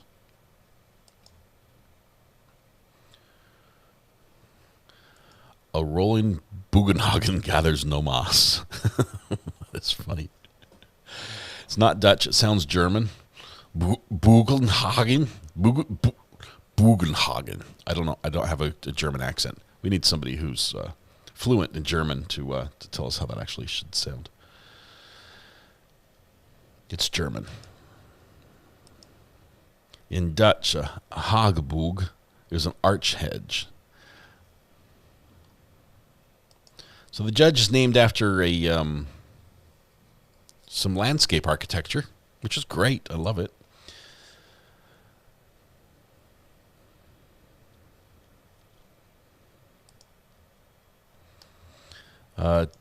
Janie Steele, you did not type coffee shop. You typed Kaffmalo, and it's translated. I don't know how to turn this off. But any word that's detected to be in a foreign language, it automatically translates into English. I wonder, I'm not asking you to test this, but I wonder if you put a bad word in, would it translate it into one of our banned words? And then if it does that get blocked or does it get through because it worked? I don't know. But a bing, da, boom. Yes, me. B-A space D-A space bing, B-A space D-A space boom comes out. Bang, bang, boom.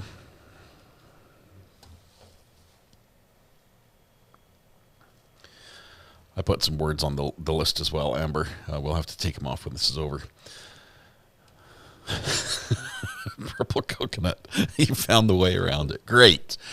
Great. Oh, my goodness.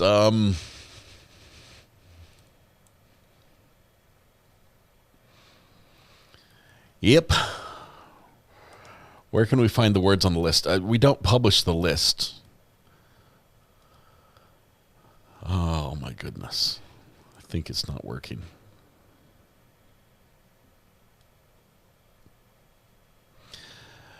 Okay, Simon Jellick, you're good. We've proved a point. You don't have to put them all on there. It's and away we go. I'm sorry. I blame the lockdown shield for sure. Oh my goodness. Let's end this break. Just trying different languages. It's working. It's working. Google's fixing it for us, letting us know what you meant to say. Oh. Now it basically means that I have to put every language's curse words on my blocked list, or they're all going to show up.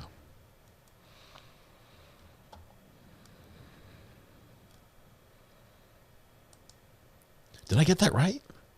That was my first guess. I'm really a bit of a prodigy when it comes to pronunciation.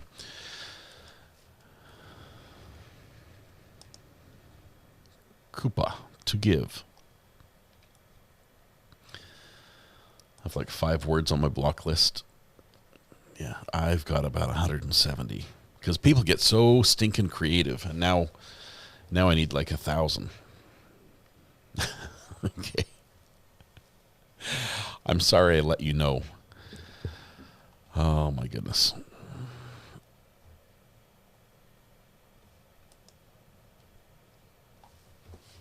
All right. I'm sorry, mods. I apologize.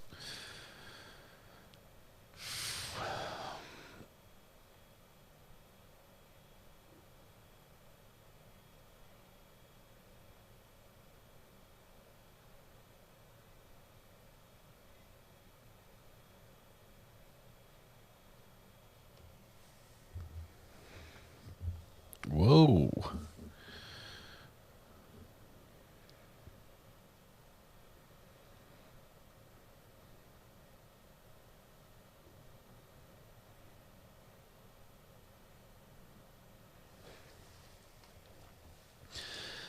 I was following the Nancy Guthrie investigation loosely, and the sheriff's taken a lot of heat. He arrested, or had arrested, a couple of streamers who were out there.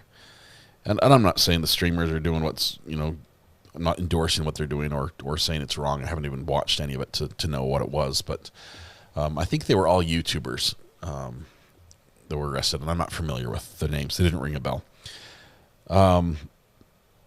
But it drew my attention because of the First Amendment, the rights to freedom of press.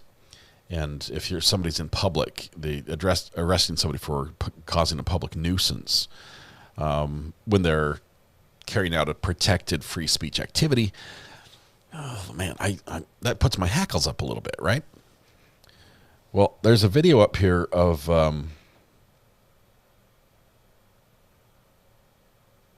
Sheriff Nanos.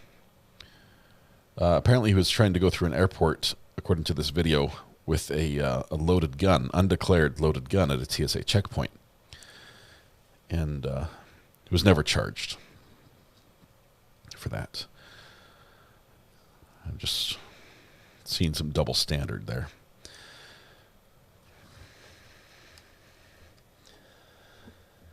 All right, let's see. Okay, guys. We don't need. I don't have time to add words to the block list. You don't have to tell us all the bad words in all the languages.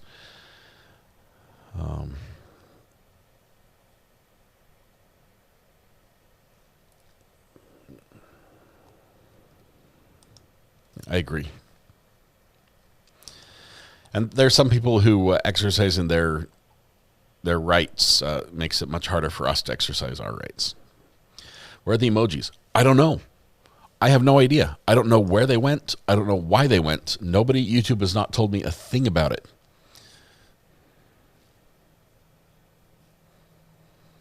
Let's see if I can...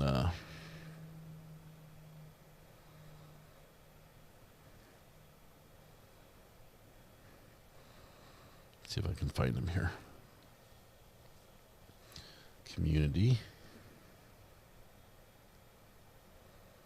Comments,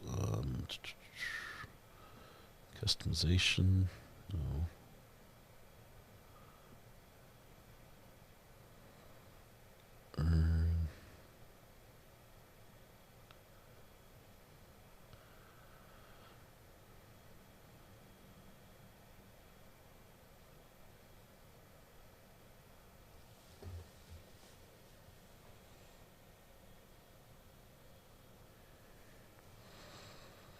Yeah, the emojis are there. They're there.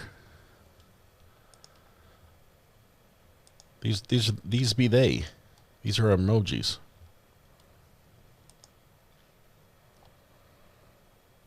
I know you have to be a member to use them. They're member emojis.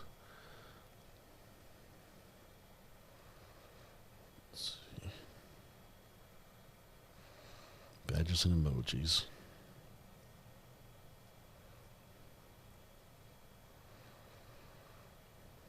I've got them.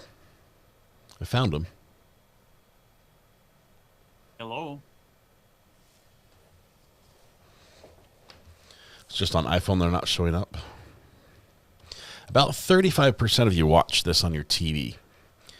And I know TV is not usually the best platform for engaging in the chat. It's just hard to type typically. The appearances are the same. During the break, I was advised that Mr. Lychwick was cold and was requesting a blanket or some covering.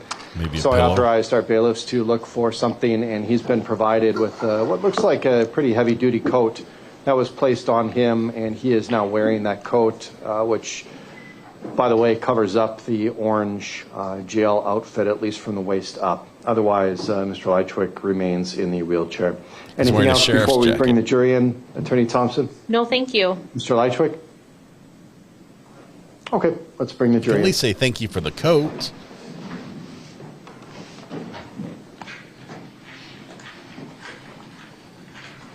Actually, Judge, there is one thing about scheduling. Sorry, I just thought about it. We do have several witnesses in line. We're calling one slightly out of order because we were competing with a Milwaukee County trial. The 3 witnesses at the end of our case in chief are fairly long, each of them. So my thought is that the state will probably rest sometime tomorrow, maybe later in the afternoon. But because we are competing with the Milwaukee County trial, we might finish a little bit early today because I don't want to call one of those really long witnesses, start them, and then break for the day. So while I think we'll be okay to get us through the rest of the day, I might run out of witnesses towards the end. Is that other witness available? I ask that because I don't want to finish at 4 and then lose potentially an hour of testimony. I had intended to go a little bit longer today because we got off to a late start with the jury. Okay. If you are telling me, though, that you are in a position to potentially rest tomorrow afternoon, I'm okay ending the testimony a little bit early today because we have a lot of extra time then. But I don't want to end too early. So we'll deal with it as we go along. I understand what you're saying. We'll just kind of see where we're at, if that's okay. Okay. I certainly don't think, we would be done by 3:30 today. Okay. Well, let's do what you have with those remaining witnesses that you know to get on the stand today. Okay. And then we'll reassess that. Thank you. Okay. Now we can bring the jury in.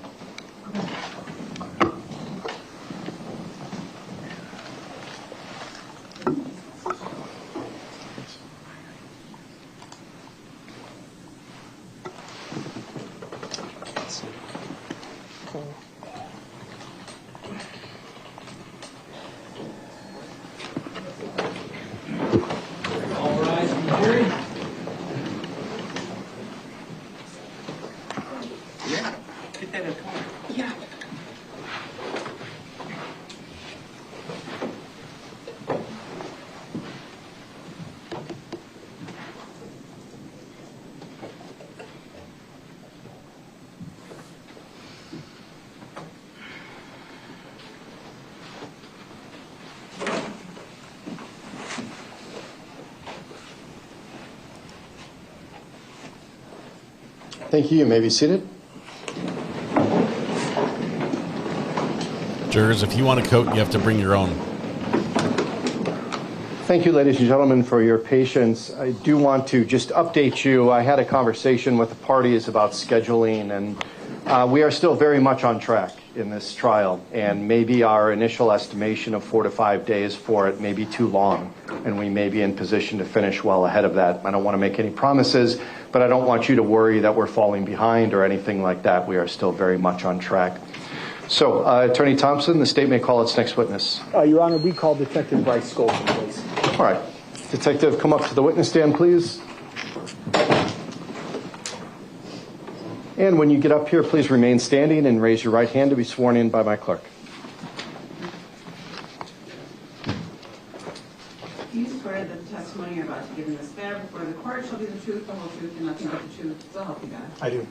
Thank you. You may be seated. When you get yourself situated, please start by stating your name, spelling your first and last for the record. My name is Bryce Skolton, spelled B-R-Y-C-E. Skolton is S-C-H-O-L-T-E-N.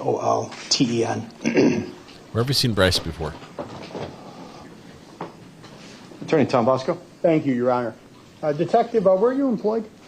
I'm employed with the City of Waukesha Police Department. Are you a specialist or are you just a detective, sir? I'm a detective. Darryl Brooks Okay. case. And how many years have you been with the Waukesha Police Department, sir? 11 years. Directing your attention to November 26th of 2024, did you respond to an apartment located at 1512 East North Street? Yes, I did. And did you specifically respond to apartment number 11? Yes, I did. And that's in the city and county of Waukesha, state of Wisconsin? Yes, it is. Why did you respond to that particular apartment, sir? I responded there with many other detectives to assist Detective Ben Stern, who was executing a search warrant at this residence. And do you know who had rented this particular residence? Yes, I do. Who was that individual? Kevin Lychwick. And when you arrived on scene, were you assigned to assist with the search of that particular residence? Yes, I was.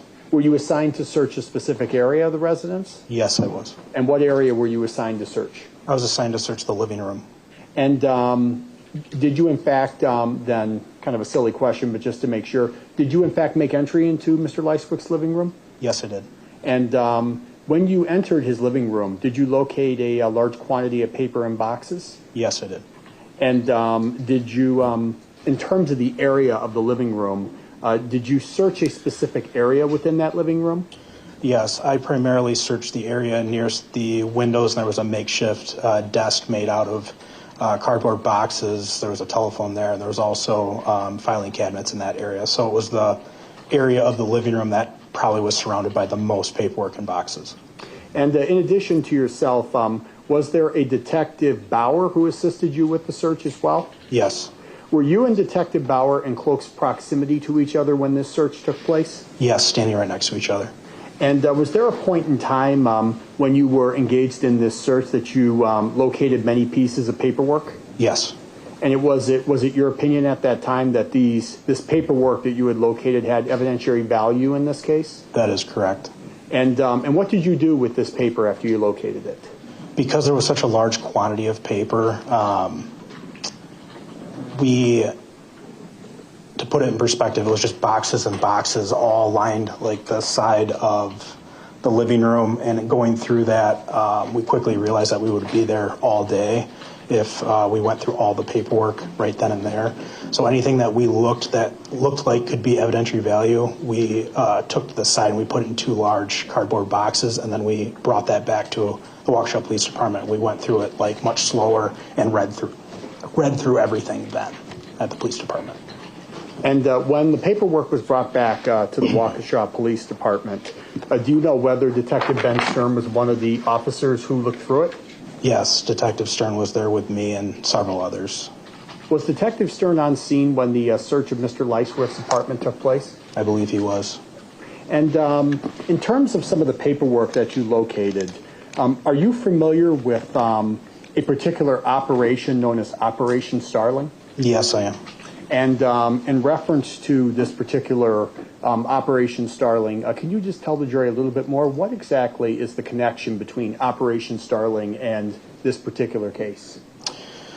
So as we were going through the paperwork, we came across several different operations.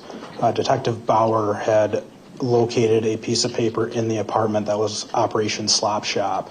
This is different than that. It was located in a different folder that I found back at the police department, but this operation referenced Operation Slop Shop, and in Operation, it stated that Operation Slop Shop needed to be executed first. And then on the bottom of the paperwork, I believe it also stated, it was written in different ink, where it then stated that the operation could commence because Operation Slop Shop had been executed and all threats from that operation were neutralized. And I knew that from Bauer's piece of paper, that's where Maldonado's name was written on that. So that's how I know they were linked. Yeah, that's Do you know whether pretty the bad for the piece of defendant. paper that described this Operation Starling was ever seized, sir? Yes, it was. Okay. And if I showed you a copy of that physical paper here today in court, do you believe that you would recognize it? Yes, I would. Your Honor, this has been previously marked as State's Exhibit number 147. I would ask permission to approach the witness. Sure. Let's have Mr. Lychwick view the exhibit first. Mr. Lychwick, would you like to see Exhibit 147 before it is used with this witness? Mr. Lychwick has looked at the court and not acknowledged the court. So, Attorney Tombasco, you can approach the witness. Thank you very much. This officer did testify on the 10th day of the Darrell Brooks trial. He was working traffic on the parade. Witness Darrell Brooks driving down the parade route. And he looked familiar. Detective, just to identify, that exhibit I just handed you is marked State's Exhibit number 147. Is that right? That is correct. And is that the piece of paper that, from the search of Mr. Lychwick's apartment, that you or Detective Bauer seized? This is the one that I seized at the police department. And does that particular exhibit detail an Operation Starling on it? Yes, it does. And towards the bottom of that particular exhibit, what you just testified to regarding Operation Slop Shop, is that written in different colored ink at that bottom of that exhibit, sir? Yes, it is. It's written in a different color ink. Your Honor, at this point, I would ask that the exhibit be received into evidence. Any objection, Mr. Lychwick? The defendant is not acknowledging the court. The court will receive Exhibit 147. Detective, directing your attention now to December 1st of 2024, did you receive a specific notification on that particular day in reference to Mr. Lychwick's vehicle? Yes, I did. And just to give the jury a little bit of context, at that point in time, had your department applied for and received a GPS warrant to track Mr. Lychwick's vehicle's movements? Yes, we had. And that was signed by a judge? Yes. So you didn't just willy-nilly slap a GPS signal on his car. You actually followed the correct legal process in order to obtain that. That is correct. And on December 1st of 2024, did you receive any sort of notification in reference to that GPS device? Yes, I did. And what did that notification provide to you? That was a notification that Mr. Lychwick's vehicle was leaving his residence. And at this point, Detective, had Mr. Lychwick's phone been seized as part of the search of his residence? Yes, it was.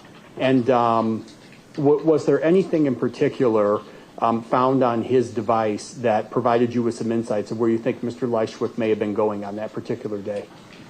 Yes, I was informed by Detective Stern that there were some Google searches on the phone looking for different storage units up north, I think around the Oshkosh area. So as a result of what you had learned in reference to this notification, what, if anything, did you and Detective Stern do next?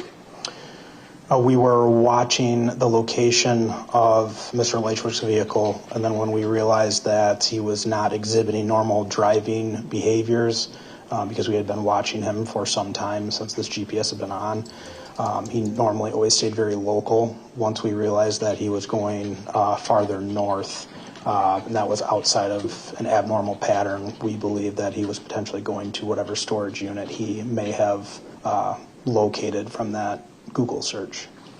Did you and Detective Stern at that point then attempt to follow Mr. Lychwick's vehicle? Yes, we did. And when you were following Mr. Lychwick's vehicle out of Waukesha County, were you driving a fully marked police squad car at that point? No, we were not. We were in an undercover vehicle. So this undercover vehicle would look like any sort of normal vehicle that we might see on the roadway? That is correct. And is that to ensure that Mr. Lychwick did not, I guess for lack of a better term, figure out that the police were following him? That is correct. And at that point, was it you and Detective Stern who were driving this undercover vehicle together? Yes, I was riding and Detective Stern was driving. Did you ultimately follow Mr. Lychwick's vehicle to a U-Haul storage facility? Yes, we did. And where was this U-Haul storage facility located? Kimberly, Wisconsin. I believe it was 551 Marcella Drive. If I told you your report said it was Marcella Street, would you agree with that? I would agree with that. And for the record, is Marcella spelled Marcella? Yes. And well, actually, let me back up and ask it this way. Did you and Detective Stern then follow him to the U-Haul storage facility, your undercover vehicle? I'm sorry, say that again. Sure. Did you and Detective Stern both follow the defendant's vehicle to that particular U-Haul facility in Kimberly? Yes, we did. We caught up with Mr. Lychwick while he was at the U-Haul location. And what did he do specifically when he arrived at this U-Haul facility? When we arrived, his vehicle was parked on the north side of the building, and then he left several minutes later. We later found out that he had closed his account and closed his storage unit at this U-Haul facility and emptied all of his belongings out of the storage unit. Is it fair to say that he did not spend a great deal of time at this U-Haul facility? No, I believe he was only on premise for approximately 20 minutes. And so after Mr. Lychwick finished his business at the U-Haul facility, did he then turn around and drive back to Waukesha County? Yes, he did. And did you and Detective Stern at that point follow the defendant's vehicle back to Waukesha County? Yes, we did. And did you maintain a constant visual on Mr. Lychwick's vehicle? Yes, we did. And did Mr. Lychwick's vehicle make any stops on its path of travel back to Waukesha County? No, it did not. And who was driving your undercover vehicle at this point while you were following Mr. Lychwick? Detective Stern. And while Detective Stern was piloting the undercover vehicle that you were both in, did you utilize your phone to contact somebody? Yes, I called the U-Haul storage facility that we were discussing, and I spoke with an employee there. Detective, just to take a step back, based on your training and experience as a police officer, did you find the location of this particular storage unit in Kimberly suspicious? Yes, I did. Why did you find that sort of storage unit to be suspicious? For several reasons. First off, the location and its proximity to Waukesha, where Mr. Lychwick resides. There's numerous storage units in our city and Waukesha County as well as Milwaukee County. I also found out that through the search warrant at the residence, he kept detailed notes regarding his budget, and every month he would budget approximately $40 to $50 for gasoline for the month. And I thought it was suspicious that being on a fixed income, he would, have a storage unit nearly 2 hours away and burning through that budget in one trip. So to us, it was clear that if he was trying to get a storage unit that far away, he was clearly trying to distance himself from whatever he was trying to put in that storage unit. And when you followed Mr. Lychwick's vehicle back to Waukesha County, did you observe him toss anything out the window when he was driving back? No. And to your knowledge, was Mr. Lychwick the only individual in the vehicle at that time? That is correct. Detective, was there a point in time in which you responded back to the U-Haul facility in Kimberly after you followed Mr. Lychwick back to Waukesha County on December 1st? Yes, I responded back there with Detective Bauer on December 2nd. And was there any particular reason why you had gone back to that facility, sir? Yes, I went back to speak with the U-Haul employee, Brianna Maloney. I believe that's how you pronounce her name. Brianna Maloney. I believe it's Maloney. She was the employee that I spoke to on the phone while riding back to Waukesha with Detective Stern, and she was the one that provided me all the information on the unit being closed and everything that day as well. So I responded up there to speak with her regarding pretty much our statement that she had given to me over the phone. So I took a written statement from her locking in that conversation, as well as I walked through the storage unit confirming that there was no items left behind. And then I also met with her boss, Kenneth, who ran the U-Haul store, and I reviewed video surveillance from the day prior. And then I was able to gain all those videos of Mr. Lychwick while he was on property at the U-Haul store. And sir, prior to your testimony in court here today, have you had an opportunity to review those surveillance videos from U-Haul? Yes, I have. And so if I was to show you those videos here today in court, would you be able to tell us whether or not those are the same videos that you reviewed at the U-Haul on December 2nd of 2024? Yes, I can do that. Okay. Just one moment, please, sir.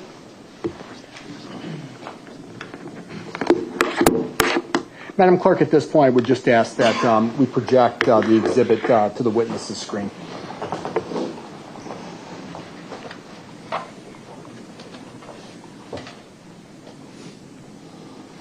Detective, are you able to see what I just projected on the screen, or what the clerk just did, rather? Yes, I can. Okay. And do you recognize, I can scroll through each of these videos if you would like. It starts with what has been previously marked as State's Exhibit 93 and goes all the way to State's Exhibit Proposed 101. Do you recognize these particular exhibits, sir? Yes, I do. Okay. Would you like me to scroll through all of them? No, I should be okay. Okay. And these are the same exhibits that you reviewed prior to your testimony in court here today, is that right? That is correct. And do these exhibits fairly and accurately depict the U-Haul surveillance footage that you reviewed when you were on scene on December 2nd of 2024? That is correct. Your Honor, I would move all these exhibits, starting with State's Exhibit 93 and then concluding with State's Exhibit number 101 into evidence. These are each separate video clips. They are appropriately time-stamped as well with a date. Mr. Lychwick, do you object to the admission of Exhibits 93 through 101? The defendant remains silent. Those exhibits will be admitted. Thank you. And at this point, Your Honor, I would ask the court's permission to publish all of these videos to the jury. Mr. Lychwick, any objection to publication of those videos at this time? The defendant remains silent. The videos may be used with the jury. Thank you very much. All right. Roll tape. Roll tape, please. Let's see this.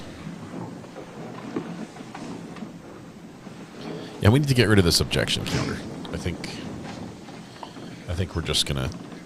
So first and foremost, just to make a record, Detective, can you see the timestamp that's listed on the bottom of this video? Yes, I can. Okay, so when I start this video, this is December 1st of 2024, and it says 15:16 on the video clip. Is that right? That is correct. And do you have any information from U-Haul about whether the timestamp on this particular video was accurate as reflected on this exhibit? It was accurate. Okay, and so this is 3:16 in the afternoon on December 1st of 2024. Is that right? That is correct. Okay.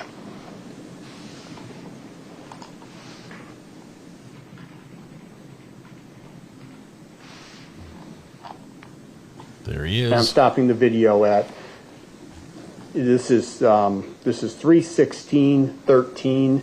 Do you see an individual here depicted in this video that's to the right, is towards the right side of the picture, wearing black hair and has a black coat on, sir? Yes, I do. Who is that individual? That is Kevin Lychwick. You've resumed playing the video at this point? Yes, sir.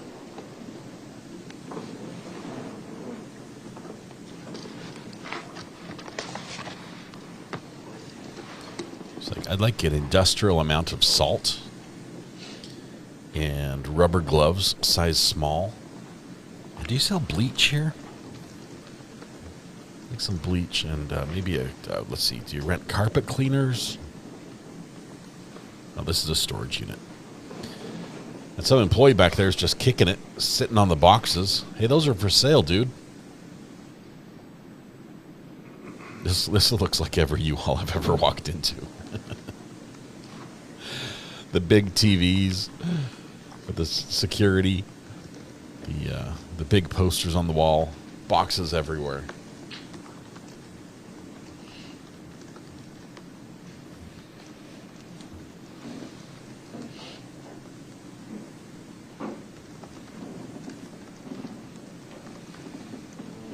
U-Haul's obviously not a sponsor.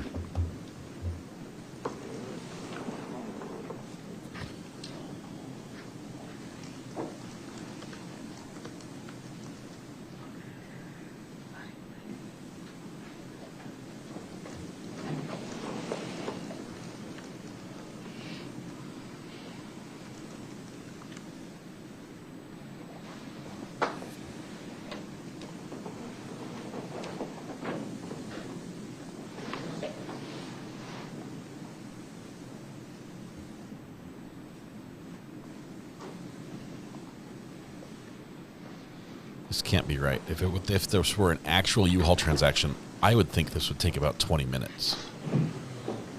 I've never been able to just walk in and get what I wanted and go back out.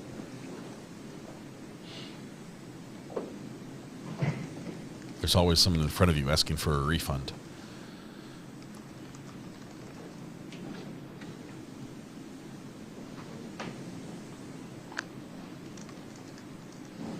All right, the box And the state is stopping the has video the at counter now. 3:18 on December 1st of 2024. That's 3:18 and 29 seconds on the timestamp. Yes, sir. Thank you. Detective, that video that we just showed the jury, is that Mr. Lychwick closing out his storage unit? Yes, it is.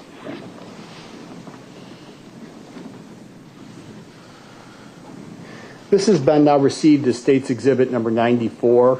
This is time-stamped as December 1st, 2024, and it looks like 3:18. Is that all correct, Detective? That's correct. Okay.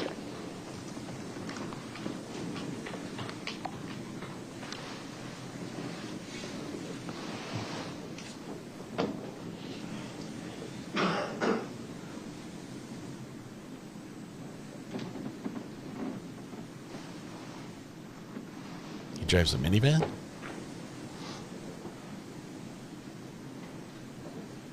No, it's got to be that last car. That's got to be him. I'm stopping the video at 3:19:30 on December 1st of 2024. Detective, do you recognize the vehicle that is depicted at the top of this exhibit? Yes. Whose vehicle is that, sir? That is Mr. Lychwick's vehicle. And continuing to play at 3:19:30. Ooh, he guns it. Zoom.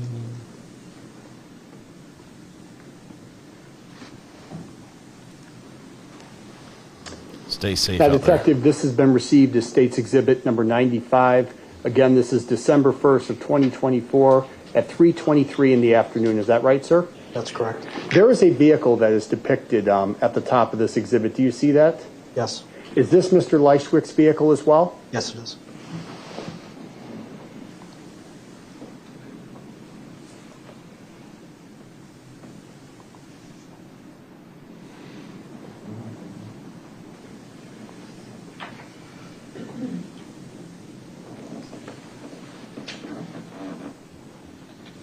Stopping the video at 3:24:03 on December 1st of 2024. Is there a gentleman that we see in the upper left-hand corner who exits the vehicle, sir? Yes. Is that Mr. Lychwick? Yes, it is. Do you know, based on your review of this footage, what Mr. Lychwick is doing at this point in time? Yes, he's pulled up to this gate that he came in, but this is only a one-way gate. This is only the entrance, so he's trying to motion to employees to open the gate. And then when no one does that, he will get back in his vehicle and then drive around the building and go out the exit. Do you know whether or not this is before or after Mr. Lychwick had cleared out his storage unit? This is after. Resuming playing at 3:24 on December 1st, 2024, 3:24:03.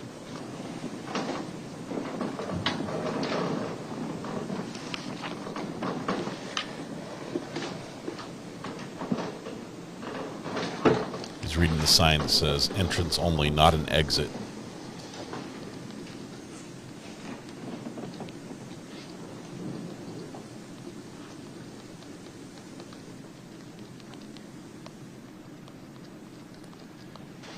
Now he's fiddling with the fence.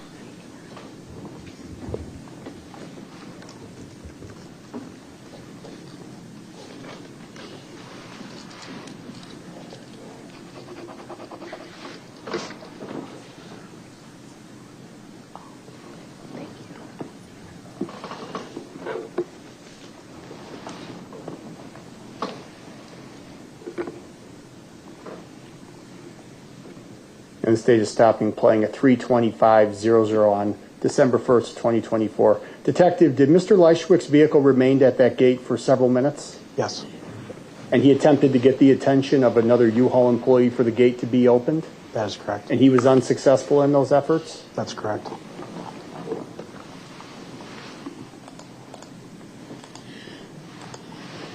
Detective, this has been received as State's Exhibit 96. It's time-stamped 3:14:54 on December 1st of 2024.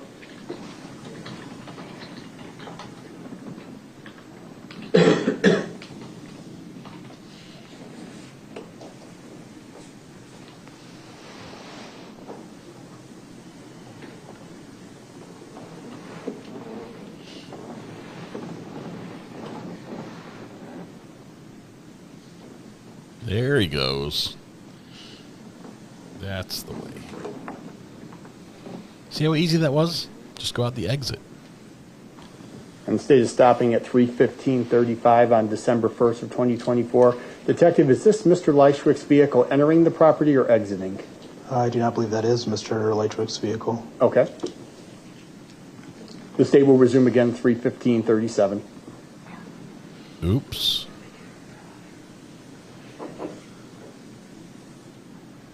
Is that not him? The rear window looks bad.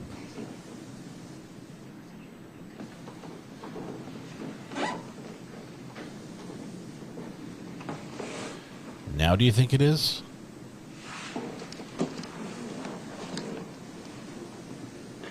Detective, Mr. Lychwick drove a Kia, is that right? That is correct. Okay. This is State's Exhibit 97 that's been received. This is December 1st of 2024 at 3:29 in the afternoon, is that right? That is correct. And this particular exhibit depicts the inside of the U-Haul facility, is that right? That is correct. Okay. The state will start playing at 3:29:59.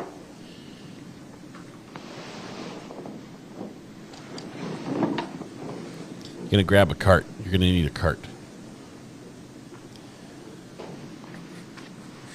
I see footsteps way down there.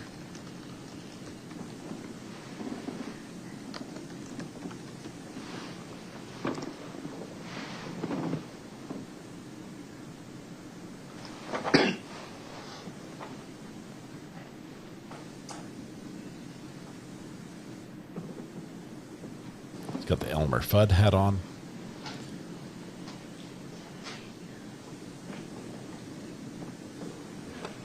Sir, the individual who was just depicted on this footage, that is not Mr. Lychwick, correct? The male is Mr. Lychwick. It is. Okay. Let's back it up then and look at it one more time. Again, starting at 3:29.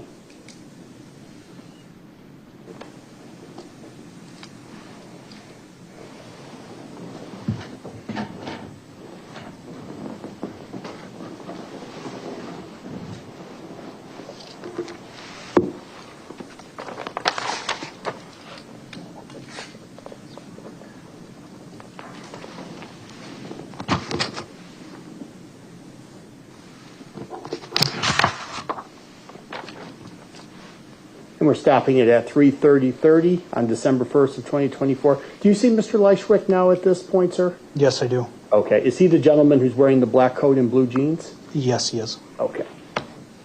And this particular area of the U-Haul facility, sir, which is this, from your review of walking to the unit that was rented by Mr. Lychwick, is this the area in which his storage unit would have been in the facility? No, so it's a little confusing. I believe right here they're walking back to like the front desk area where they, as they were appearing there, I think they are coming in from the north side of the building. So after Mr. Lychwick clears out his building, or out of his storage unit, and then he moves his vehicle over there, he eventually will move his car over the north side of the building and then enter into the building, and then this is him entering the building, I believe. So this will be before that. Okay. This next one. This is when he will be clearing out his storage unit. And this is State's Exhibit 98, is that right, sir? Yes. And this is 3:19 in the afternoon on December 1st, 2024. Correct. And this is the outside area of the U-Haul facility, is that right? That is correct. And I believe you just testified that Mr. Lychwick's vehicle will be coming into camera view shortly on this particular exhibit? That is correct. Okay. We'll let it run. There's his vehicle. And stopping it at 3:15:19. Is that Mr. Lychwick's vehicle, sir? Yes, it is. Okay. Resuming again, 3:15:19. Hang on. The timestamp, you're reading it wrong, I believe. It's 3:19:41 is Oh, where you excuse stopped me. it. Yes, that is correct. It is 3:19:41 on December 1st of 2024.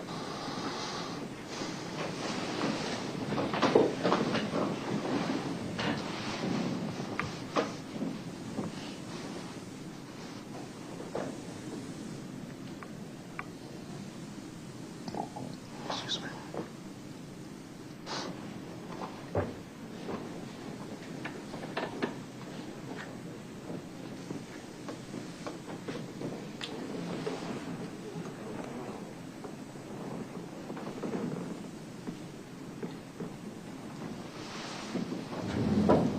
and stopping it at 3:20:16 on December 1st of 2024.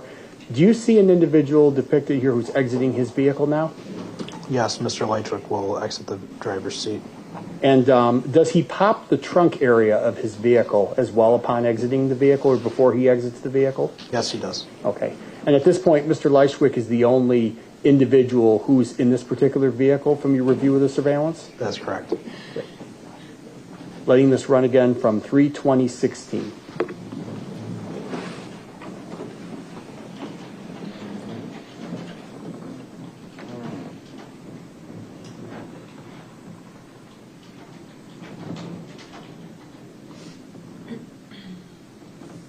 Stopping it at 3:20:32. Where is Mr. Lychwick entering at this particular point, Detective? He's entering Building C, which that is a hallway that door leads to a hallway, and there are storage units on both your left and right side in this building. His unit is, it will be down this hallway and on the right, the way he's walking. I'm sorry. Resuming playing at 3:20:32.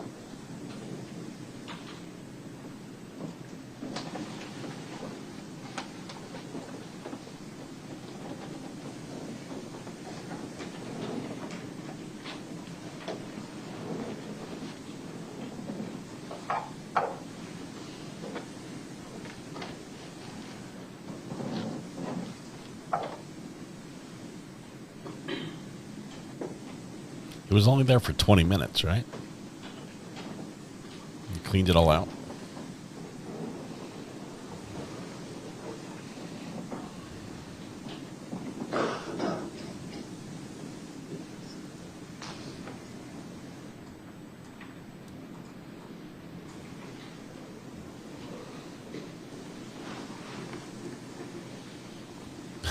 Jody, you've solved it.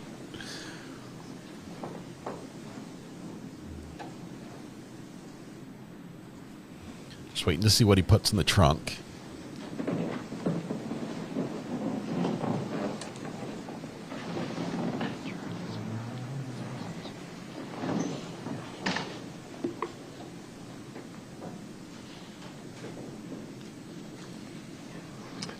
Attorney Tombasco, it looks like the video's locking up just for a couple of seconds at various points. I think it's resumed again here. Okay. Would the court like me to go back, or? No. Why don't you go back just a couple of seconds? Sure. It was just nothing was happening. That's all, Judge. For the record, I'm restarting it at 3:22 exactly. And I'm stopping it now at, looks like 3:21:59, so just a few seconds before. Detective, do you see Mr. Lychwick in this vehicle? He's at the rear of his vehicle, yes. And do you know what Mr. Lychwick is doing at this point? He is loading duffel bags into the trunk of his vehicle. Do you know whether these duffel bags that you're testifying to, were those the same duffel bags that were from his unit? I believe so. Okay. And resuming playing again, 3:29:59.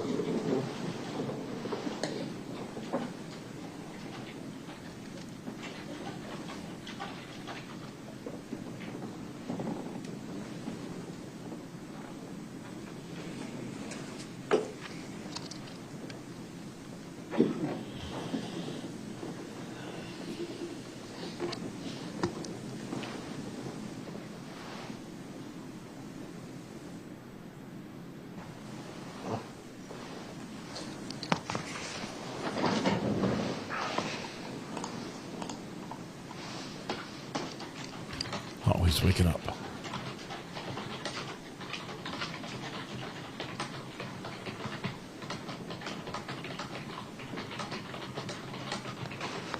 Okay. I'm stopping the exhibit at 3:22:40.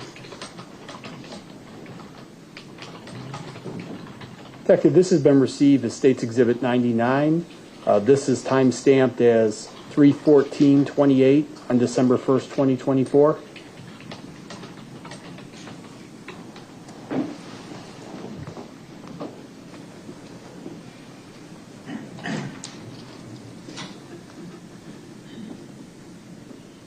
You can watch watch every camera that has a view of him driving by? Stopping the exhibit at 31448. Is this Mr. Lychwick's vehicle, sir? Yes, it is. Is this the entrance area to the U-Haul facility? Yes, it is. Resuming playing 31448.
I'm stopping the video at 3:15:55.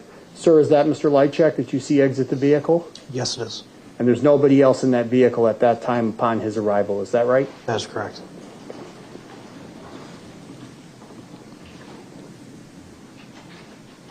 And I have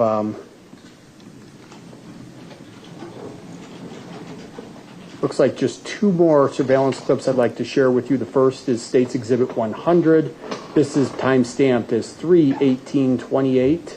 And again, just to orient the jury, this is again the front of the U-Haul facility, correct? That is correct. Okay.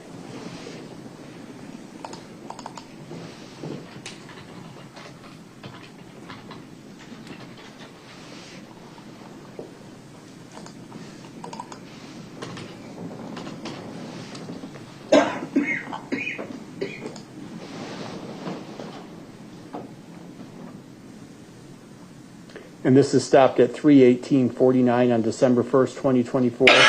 This is Mr. Lychwick again, sir? That is correct. And this is him getting back into his vehicle after entering the facility? Yes, and then he'll follow the van and then that white SUV into the entrance. Okay. We'll resume playing here at 3:18:49.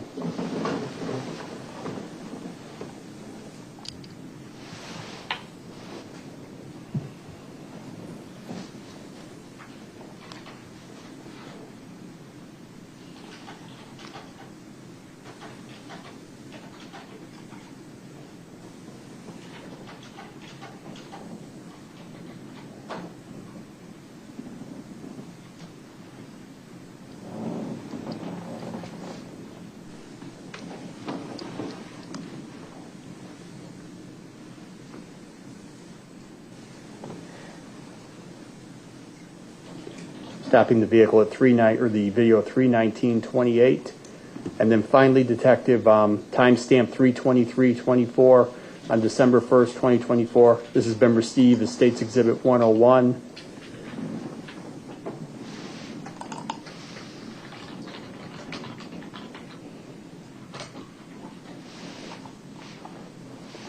Stopping at 3:23:34. Is this Mr. Lychwick's vehicle, sir? Yes, it is. And is that after he was unable to access the gate that we showed on a prior exhibit? He's actually driving up to it right now. So this is him. He has just left his storage unit because building C is the second one here, and his unit, he was parked on the far side.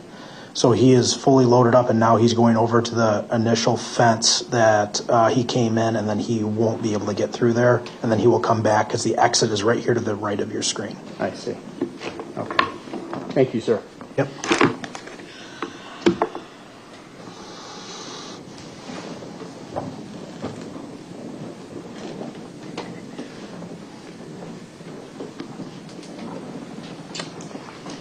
Now, Detective, when you were on scene at the U-Haul facility, did you request any paperwork related to the rental of the storage unit by Mr. Lychwick?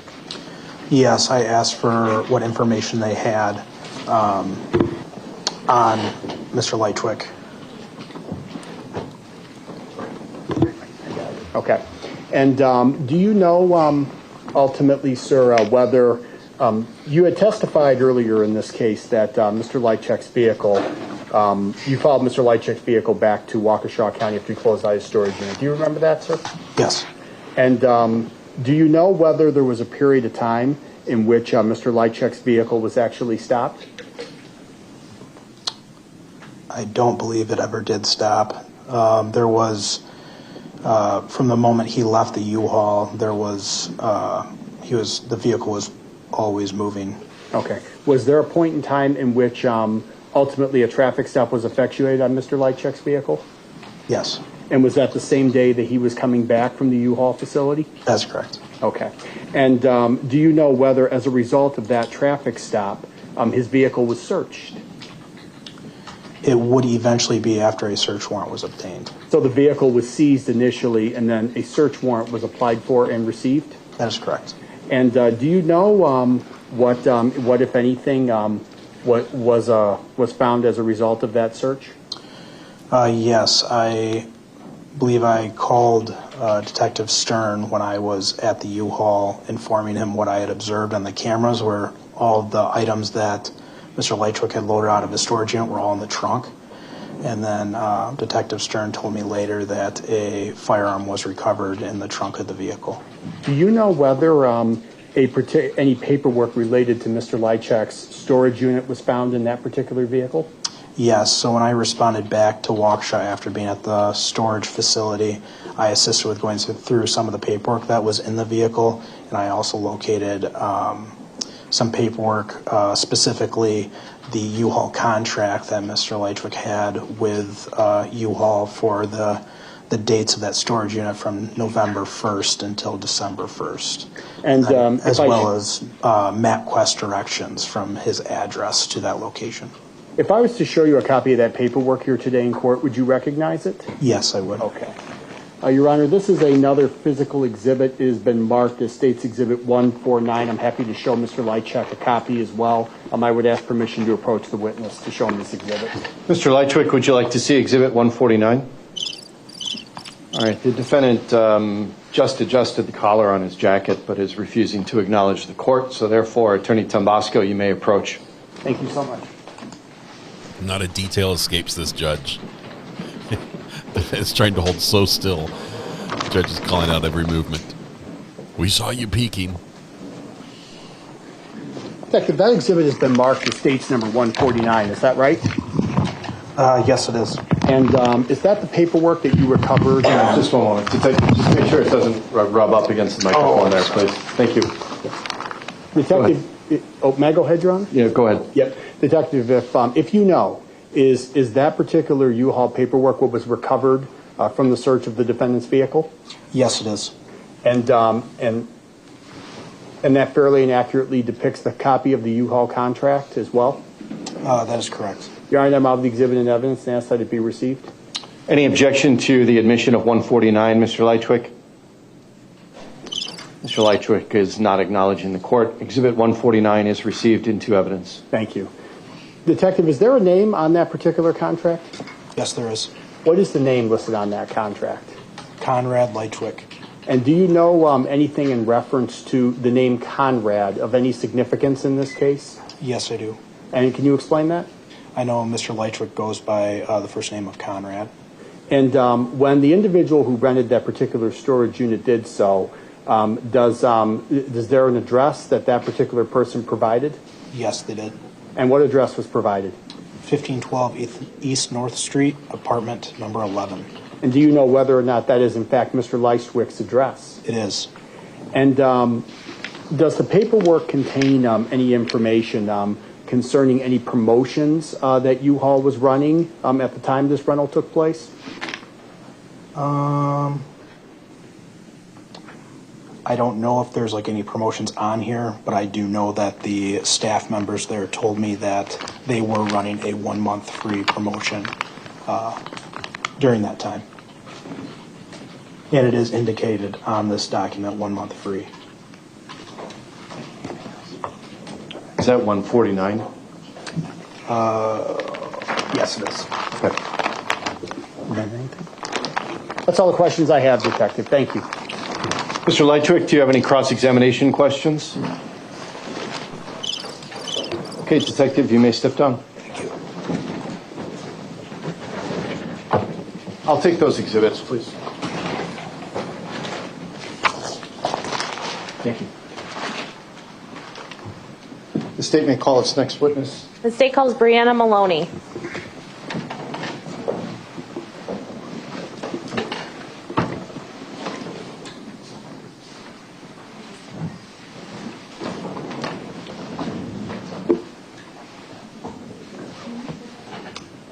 Ms. Maloney, you can come all the way up here to the witness stand to my left. When you get up here, please remain standing and raise your right hand to be sworn in by my clerk.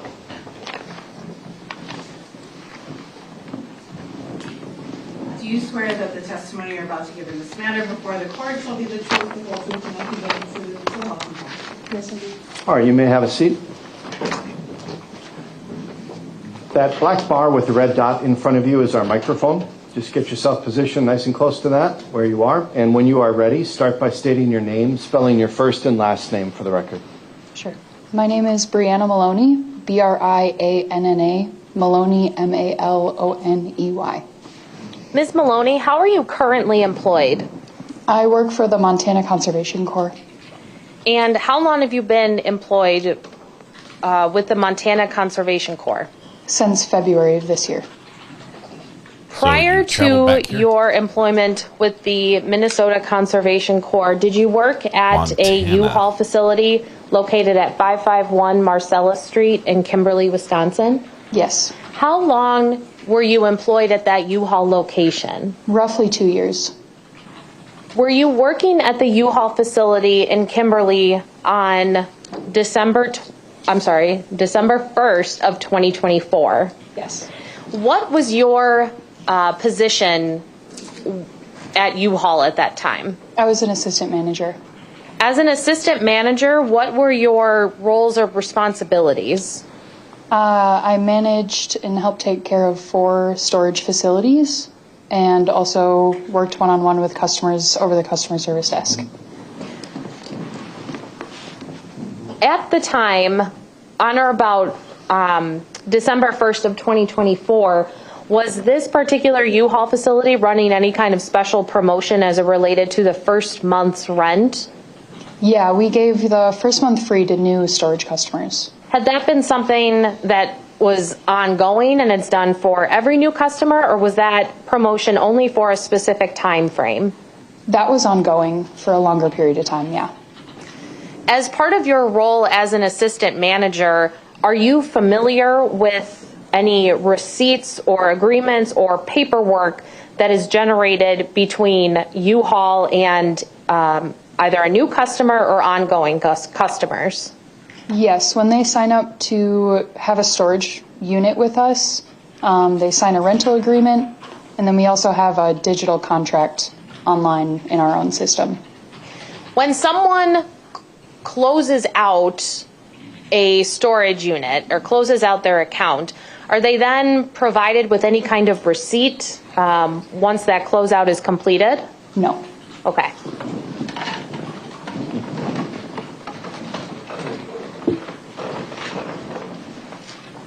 Can I change the last answer, actually? It is provided if they want it. Okay, thank you for clarifying. Permission to approach? Wait. You may. Wait. Now, Ms. Maloney, I'm showing you what has been marked as State's Exhibit 149. There are several documents in individualized heat-sealed portions of this plastic, and I would just ask that you review each one and then let me know when you're finished.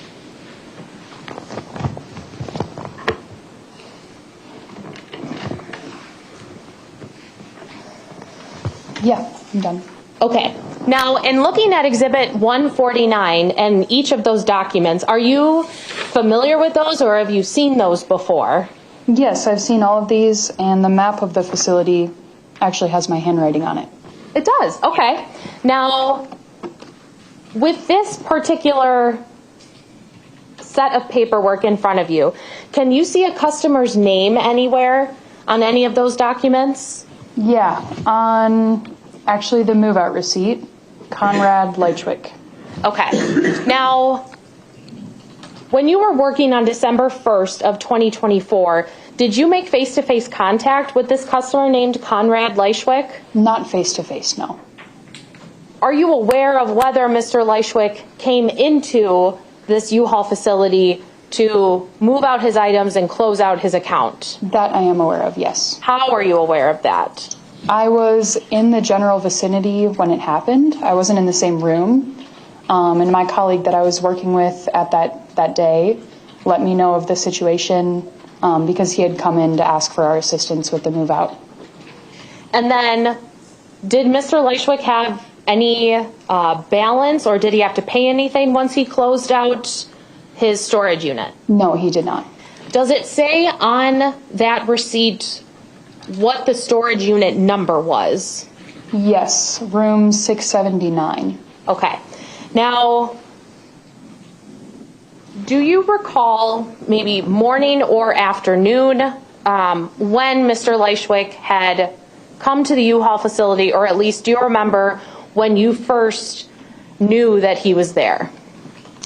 Yes, it was in the afternoon, maybe between 3 and 3:30. Okay. Now, what is standard practice for U-Haul employees once somebody moves their items out of a storage facility if they've closed their account? Standard practice is we close their account and then we'll go outside or to wherever the unit is. We verify that there's no longer a lock on the unit and verify that there's no items left in there. And then if that is the case, that it's empty, we make it ready to rent for the next customer. The afternoon of December 1st of 2024, did you receive a call from law enforcement regarding Mr. Lychwick's storage unit? Yes. Was that out of the ordinary for you to get a phone call from law enforcement about a customer storage unit? Yes, very much so. What, without telling me exactly, sorry, strike that, I'll rephrase that. Did the officer who was on the phone with you ask about a customer named Conrad Lychwick? Yes, he said Kevin or Conrad, but yes. Okay, thank you for correcting me. Mm-hmm. Were you able to answer him in terms of whether you knew of a customer by the name of Kevin or Conrad Lychwick had been on the premises? Yes, I told him that we did have him as a customer about 15 minutes before because he had just finished moving out and left already. At that point, did you go and check to make sure all of the items were removed from that storage unit? After the phone call, yes. Okay, about how long was the phone call, do you know? Maybe 5-10 minutes long, not very long. Had Mr. Lychwick already left the premises when you got the call from law enforcement? Yes. Okay. Now, did you end up speaking in person with any law enforcement officers on December 1st of 2024? I don't believe we spoke in person on that day. It was the following day that they came in and I spoke to them that day. Okay.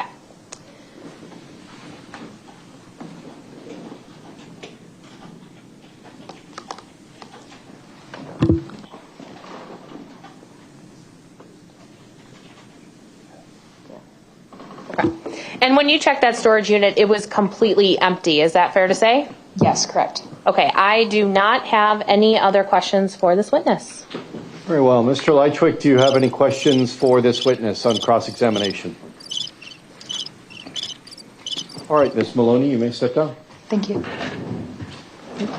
Could you hand that exhibit to me, please? Yes. Thank you. Attorney Tom Bosco? David Plata, Your Honor, be our next witness.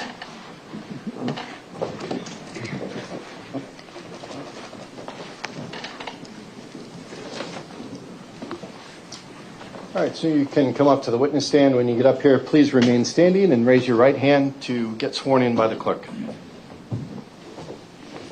Do you swear that the testimony you're about to give in this matter before the court shall be the truth, the whole truth, and nothing but the truth, so help you God? I do. You may have a seat. Get yourself situated nice and close to the microphone, and when you are ready, please start by stating your name, spelling your first and last for the record. My name is David Plata, D-A-V-I-D. Last name is Plata, P-L-A-T-T-A. You may go ahead. Thank you very much. And good afternoon, Mr. Plata. Can you please tell the jury what your rank within the Waukesha Police Department is, sir? I'm a specialist at the Waukesha Police Department. And how long have you been with the Waukesha Police Department, sir? I'm in my 23rd year. And directing your attention to October 30th of 2024, did you respond to 1512 East North Street? Yes. And did you respond to assist with the death investigation at that time, sir? Yes. And when you arrived at that particular location, were you tasked with specifically assisting with the search of apartment 13? Yes. And apartment 13, who resided in apartment 13 at that particular residence? At the time, it was victim Carlos. Okay. Is his last name Maldonado? Yes. And at the did you in fact make entry into that particular apartment, sir? Yes. And when you made entry into the apartment, can you describe the condition of that particular apartment? The apartment looked like a normal apartment. Normal life. There didn't appear to be any sort of signs of a struggle. Didn't appear to be anything in disarray. It was a lived-in look in the apartment with nobody in it. Did it appear to you to be fairly clean? Yes. And 2 days later, then, directing your attention to November 1st of 2024, did you respond back to apartment 13 at that particular residence? Yes. And were you tasked or were you specifically doing something specifically at apartment 13 on that day, sir? Yeah, we were doing a more thorough investigation for suspicious circumstances, and it involved photography, a more detailed search of the apartment, and looking for any sort of signs of other evidence. Did you process that particular apartment using a concept known as blue star latent blood-stained reagent? Yes. And is reagent spelled R-E-A-G-E-N-T? Yes. And can you tell the jury what that is? Blue star reagent is basically a different version of luminol. It will cause fluorescence if there's the presence of blood. We used that to see if there's any of the stains in the apartment were possibly blood. Throughout the apartment, I tested numerous different locations of stains. The only spot that had a slight reaction was the bathroom sink. However, which was a very minimal reaction, upon examining that, we did not observe any sort of blood or tissue or anything that was in the sink or around it, and the reaction was so minimal, it was determined that it could have been just through natural use of the sink for shaving or other situations. If Carlos had been killed in that, or excuse me, Mr. Maldonado had been killed in that particular apartment that he lived in, would you expect to have seen more of a reaction when you did the blue star latent blood-stained reagent? It would depend on how or where he was killed. If he was killed on something that in there that could have been removed and that would have absorbed any blood, then we would not have had any reaction. But if it was not, we would probably expected to find at least some sort of reaction or something. If he was injured, that there would be something like where he tried to clean up from an injury, that there would be the reaction in a tub or a sink or somewhere. And do you have any specialized training and experience that allows you to appropriately operate this blue star latent blood-stained reagent analysis? Yes, I've had training from the Milwaukee Crime Lab for the use of this reagent. And just in terms of your experience, how many times have you utilized this practice in the scope of your employment? About a total of 6 times so far.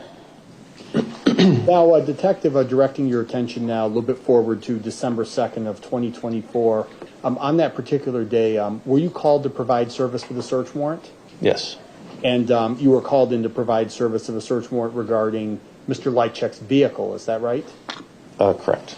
And when you arrived on the scene where Mr. Lychwick's vehicle was, were you tasked to do something specifically?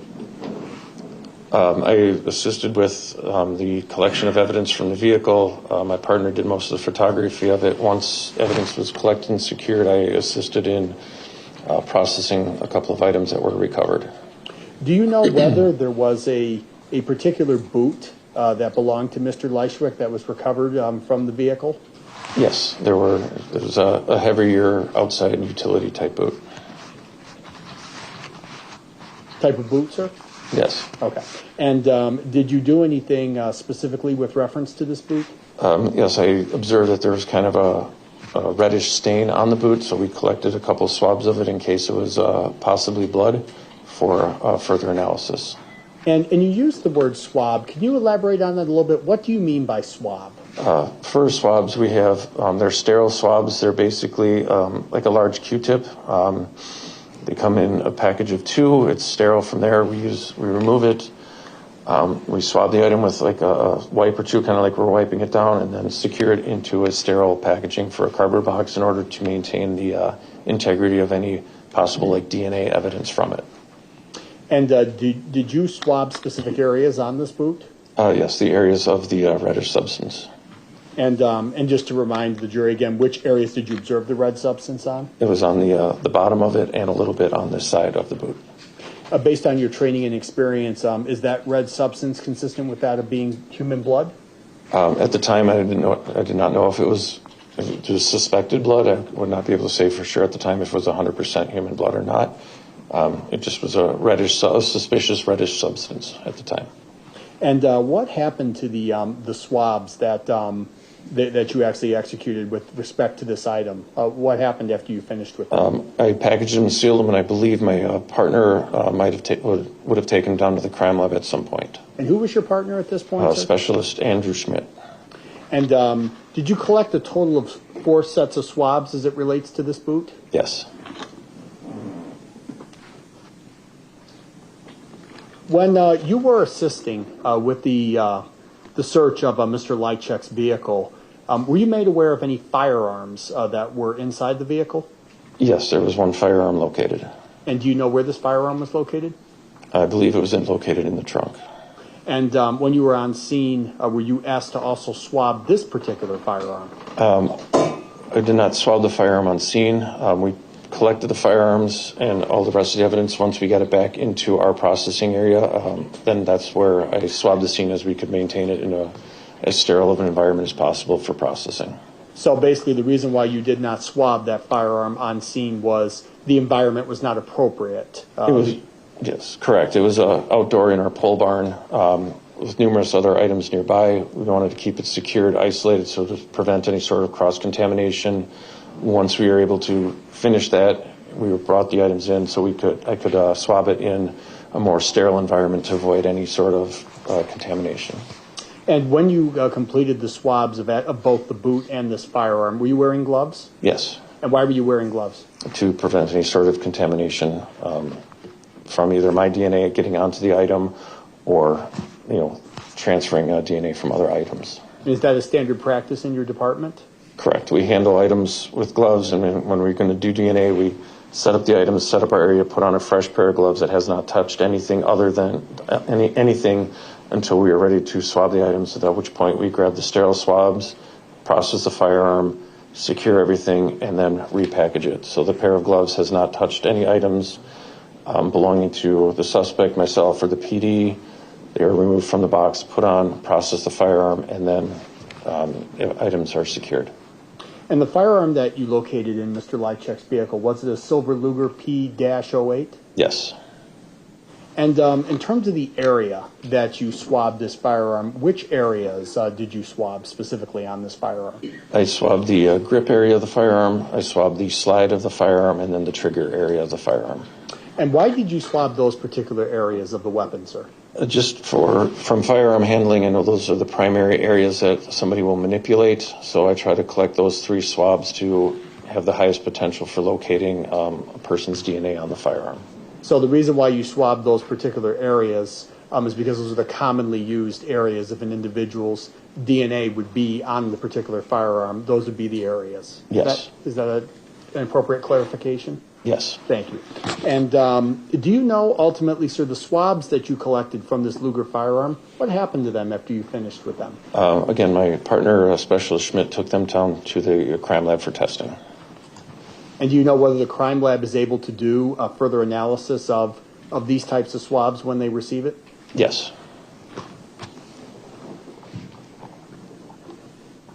Just 1 second, sir. Yeah. That's all the questions I have. Thank you, sir. Mr. Lychwick, would you like to ask any cross-examination questions of this witness? All right. Specialist, you may sit down. Thank you, Your Honor.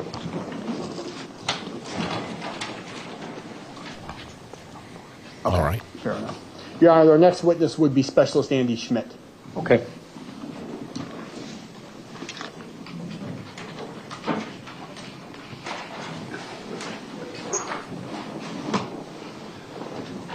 Specialist, you may come all the way up to the witness stand here. When you get up to the chair, please remain standing and raise your right hand to be sworn in by the clerk.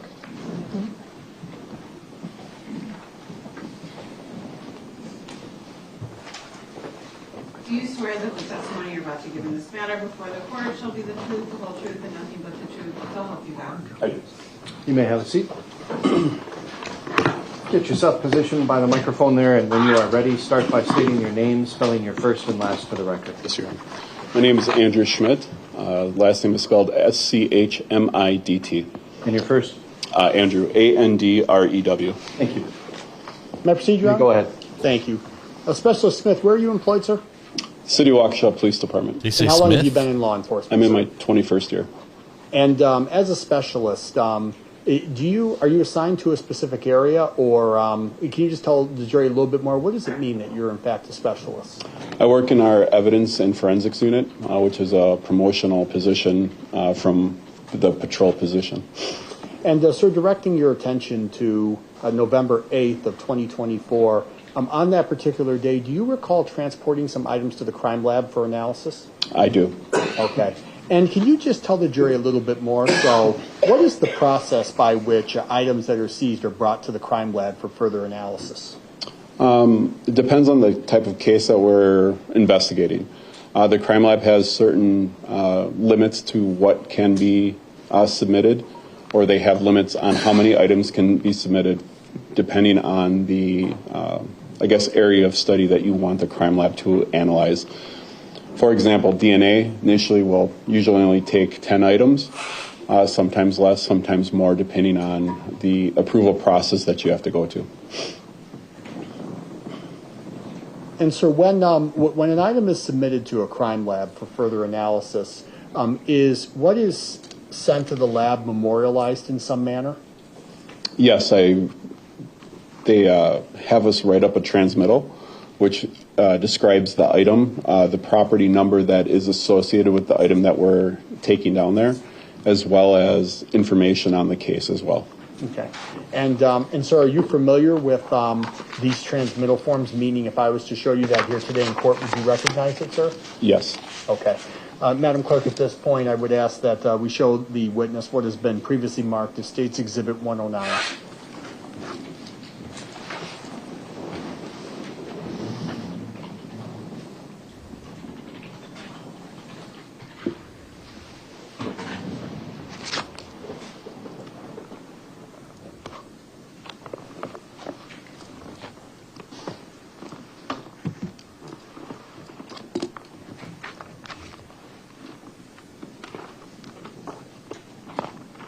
Sir, are you able to see the exhibit or no? No. You have to slide it over. Okay.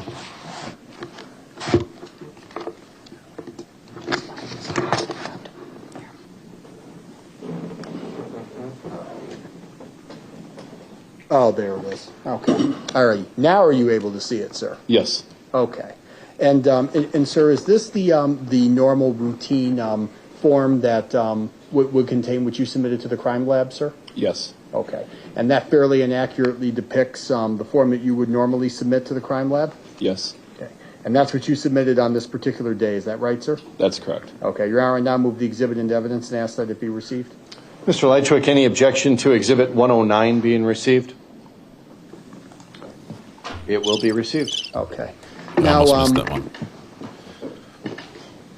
sir, in terms of this particular item, did you transmit to the crime lab several different items that are identified as white rope? I did. Okay. Do you know the significance of that white rope in terms of the investigation? I'm aware of it, yes. Okay. What is the significance, sir? White rope or rope-like substances had been located around the victim. And we had also, and that white rope in particular on this transmittal was obtained during the autopsy process. Okay. And, sir, on this particular date as well, did you submit a cardboard box that contained copper-colored metal projectiles? I did. And what is the, in fact, did you submit 2 cardboard boxes containing projectiles? Yes. And what is the significance of these projectiles, sir? Those projectiles were located within the tarp where the victim had been located. Okay. And so these 2 projectiles had come from the victim in this case? Yes, that's what it was believed. Just one moment, sir. You were saying? Yeah. And to clarify, the location of each projectile, one came from the victim's head, is that right? I wasn't at the autopsy. I just had picked them up, but according to the transmittal, yes. Okay. And then the second one came from the victim's torso? Yes. Okay.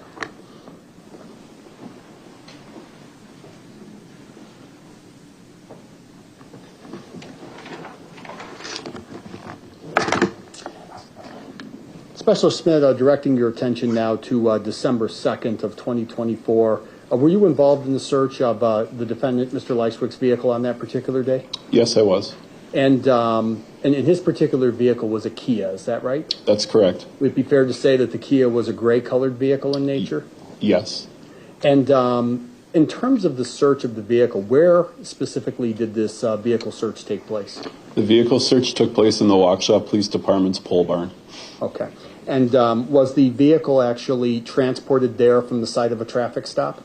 It was, yes. And why was the vehicle transported to that particular location that you just testified to so the search could commence? Because we wanted to search the vehicle, and we knew that there were several items in that vehicle. So the pole barn was chosen because there was more room to operate and to conduct a better and methodical search. And you used the word methodical in terms of the vehicle search. What do you mean by that? Can you clarify that just a little bit more? Knowing how this investigation was going, we wanted to make sure that we searched the vehicle thoroughly and also documented the items that we removed from the vehicle appropriately. I've been a part of searches in the past where vehicles kind of get ransacked and people don't understand where items came from. That's not what we wanted to do with this investigation. We wanted to make sure that everything was thoroughly documented and where it came from. Okay. And in terms of the, is it fair to say that the search of the vehicle was not only methodical, but it was deliberate as well? It was. Okay. And were certain measures or steps taken in order to preserve the integrity of the vehicle search when it was conducted? Yes. Can you please tell the jury what were those steps, sir? Each compartment of the vehicle was searched individually, and as items were removed from that vehicle, we had placed clean white tarps down on the ground, so that way we wouldn't get anything dirty or contaminated. Each of those white tarps was labeled with the compartment of the car that it came from. We didn't move on to another compartment of the vehicle until we were done and satisfied that we had thoroughly searched that compartment of the car and we had satisfied what we were looking for. So essentially you put out separate labels to denote each specific area of the vehicle so you knew what item came from what location of the vehicle. That's correct. And that was for better record keeping labor, so there was never any doubt about which item came from what location. That's correct. Okay. And to your knowledge, do you know whether Mr. Lychwick's vehicle trunk was searched? It was. Okay. And as a result of that search, do you know whether any particular firearms were located, sir? A firearm was located in the trunk, yes. And what type of firearm was that, if you recall, sir? It was a semi-automatic pistol that was of the Luger style from a World War II era. And, sir, if I showed you a copy of that firearm here today in court, do you think you would recognize it from the search? I would. A copy? Okay. If I Yeah, showed may I you a approach the copy? clerk to obtain some scissors and gloves? You may. You might have to zoom out on this. We're being very careful. Okay. I got the gloves here. Do you have a pair of scissors, Madam Clerk? Thank you.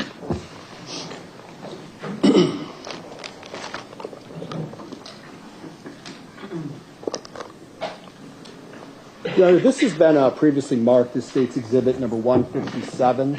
I would ask the court's permission now to approach the witness so I can show him this specific exhibit. Mr. Lychwick, would you like to examine 157 first? All right, Mr. Lychwick looked at the court and did not acknowledge the court, so Attorney Tombasco, you may approach with it. Thank you very much. They're about to give the defendant the gun. Nope. Shelley Small, if he's feeling better tomorrow, can he recall the witnesses? No.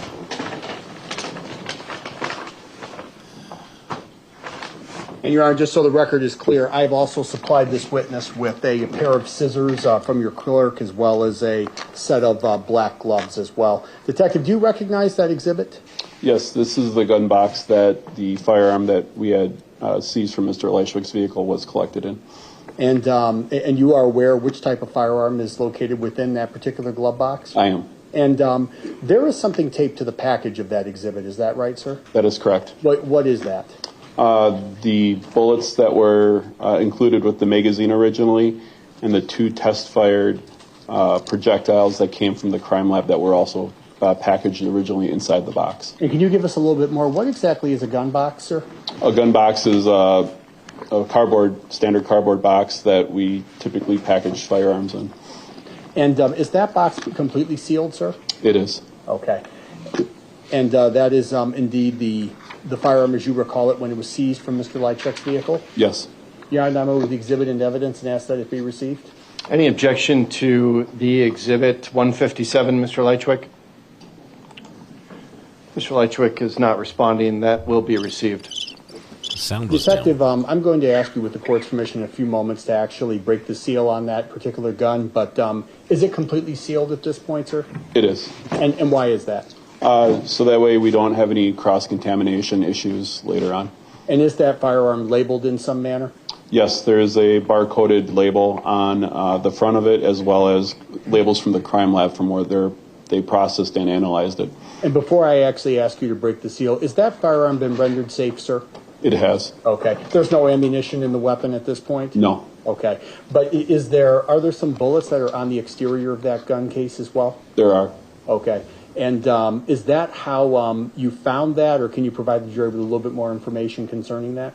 I had, knowing that this firearm was going to be brought in for an exhibit, I had removed the packaging that was included inside the box. Prior history with courts, sometimes the judges don't want ammunition inside the box, so I wanted to remove it ahead of time if it was not going to be allowed. And Your Honor, at this point, I know it's a very sensitive exhibit, but I would ask that the witness be allowed to break the seal and then publish by walking back and forth to show the jury the firearm. Any objection to that proposal, Mr. Lychwick? We're going to cut back away from this one. Hearing none, I will grant that request. And before we do that, actually, I thought of one other thing as well. Is there a magazine, sir, that's still contained in that box as well? There is. Okay. Is that the magazine that came from that particular firearm? It is. Okay. I would ask now that the witness be allowed to break the seal. All right, you may proceed. So as he breaks the seal, we're going to cut back to my studio shot because YouTube has some issues with what's about to be shown sometimes. Let's see, we're going to go...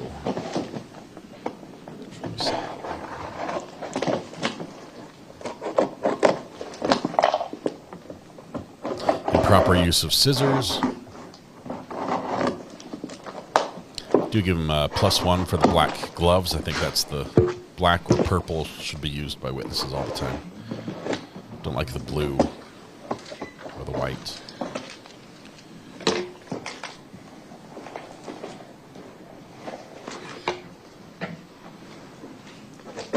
Haven't heard about the chambers. Is it chambered in 9 mm or 22? If you're familiar with the Ruger, Mark II. It's a similar So if design. you wouldn't mind just doing a couple of passes back and forth so the jury can actually see what it is that you're actually holding in your hands, sir.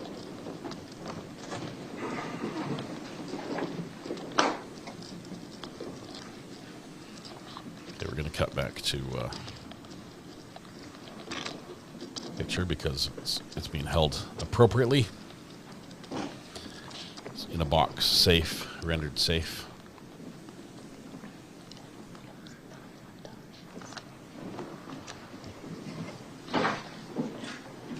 No, back up. Let's hear it for Vanna. Specialist Agent Schmidt.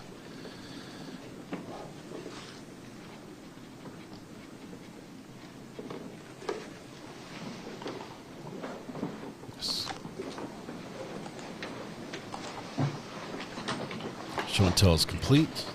The record will reflect that the witness has displayed the contents of the box. The firearm is still zip tied to the box, so it was displayed in that fashion back and forth to the jury. Thank you very much, Your Honor. Specialist Schmidt, when that firearm was discovered, was there anything in particular that you located of evidentiary value on the barrel? There were some blue rags that appeared to be like shop rags that were attached to the firearm with several rubber bands. Okay. And when the search was completed, was that disrupted in any way, or was that just the way that you found it? That was just the way we had found it. So you didn't add either the towel or the rubber bands when you transported it back to your evidence room for safekeeping? No. Now, Specialist Schmidt, when you were engaged in the search of this particular vehicle, did you locate any ammunition that corresponded to that particular firearm? Yes. Okay. And if I showed you that here today in court, would you recognize it from that particular search? Yes. Okay. Specialist Smith, did you transport any of the projectiles that came from the victim in this case? To the crime lab? Yes, sir. Yes. Okay. And so would you recognize them here today in court if I showed them to you? Yes. And Your Honor, once again, I have two physical exhibits here. They're marked as 155 and 156. I'm happy to show them as well to Mr. Lychwick. I would ask that I be allowed to approach the witness after doing so and show these to him. Mr. Lychwick, would you like to see exhibits 155 and 156? Mr. Lychwick is not responding. Attorney Tombasco, you may approach the witness. Thank you. Specialist. I'll put in a request to YouTube, see if we can get that upgraded. Red, we need your AC to start working. Sir, showing me what's been marked as State's Exhibit 155 and 156. Can you please just tell us what are those two exhibits, sir? The two exhibits are cardboard boxes with our walk shop police evidence inventory labels on them. And then heat sealed above them are two metal projectiles. And do you know whether those two projectiles were the ones that came from the victim in this case? Yes, those are the ones. And again, you did transport those to the lab for further analysis, is that right? I did. Okay. Your Honor, I now move the two exhibits into evidence and ask that it be received. Any objection, Mr. Lychwick, to 155 and 156? Hearing no objection, they are received.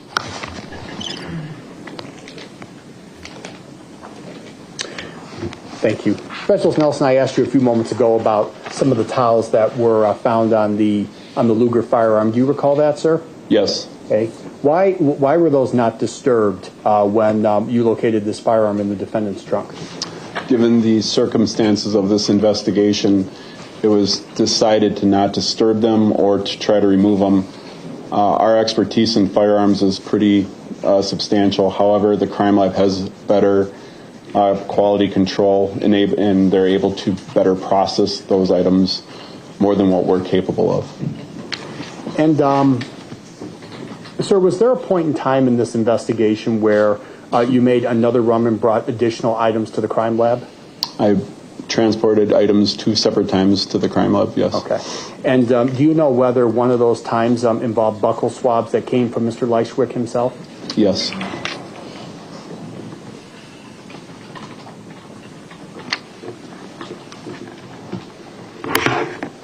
Madam Clerk, can I just have this next exhibit displayed for the witness as well?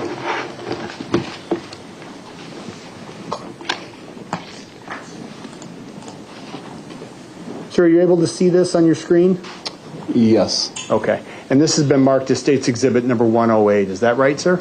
That is correct. Okay. Do you know approximately when you transmitted? Well, actually, let me back up and ask it this way. This is another form for transmittal of evidence to the crime lab. Is that right, sir? That is correct. Okay. So this is another example of something that you brought to the state crime lab for further analysis. Is that right? It is correct. Okay. And when we scroll down on this particular form, does it indicate what specifically you brought to the crime lab? It does. And what did you bring to the crime lab, sir? 4 DNA swabs from the defendant, obtained from his left and right cheek.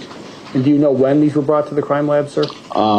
Shortly after December 6th. Yeah, I now move the exhibit in evidence and ask that it be received. Any objection to this exhibit, Mr. Lychwick? There is no objection from the defendant. Attorney Tombasco, this was 108. It is, let me scroll up really quick. It is 108, Your Honor, that is right. That will be received. Okay. Sir, when a buccal swab is typically brought to the lab, is it very common for such a sample to be later tested by the crime lab? If it's requested to, yes.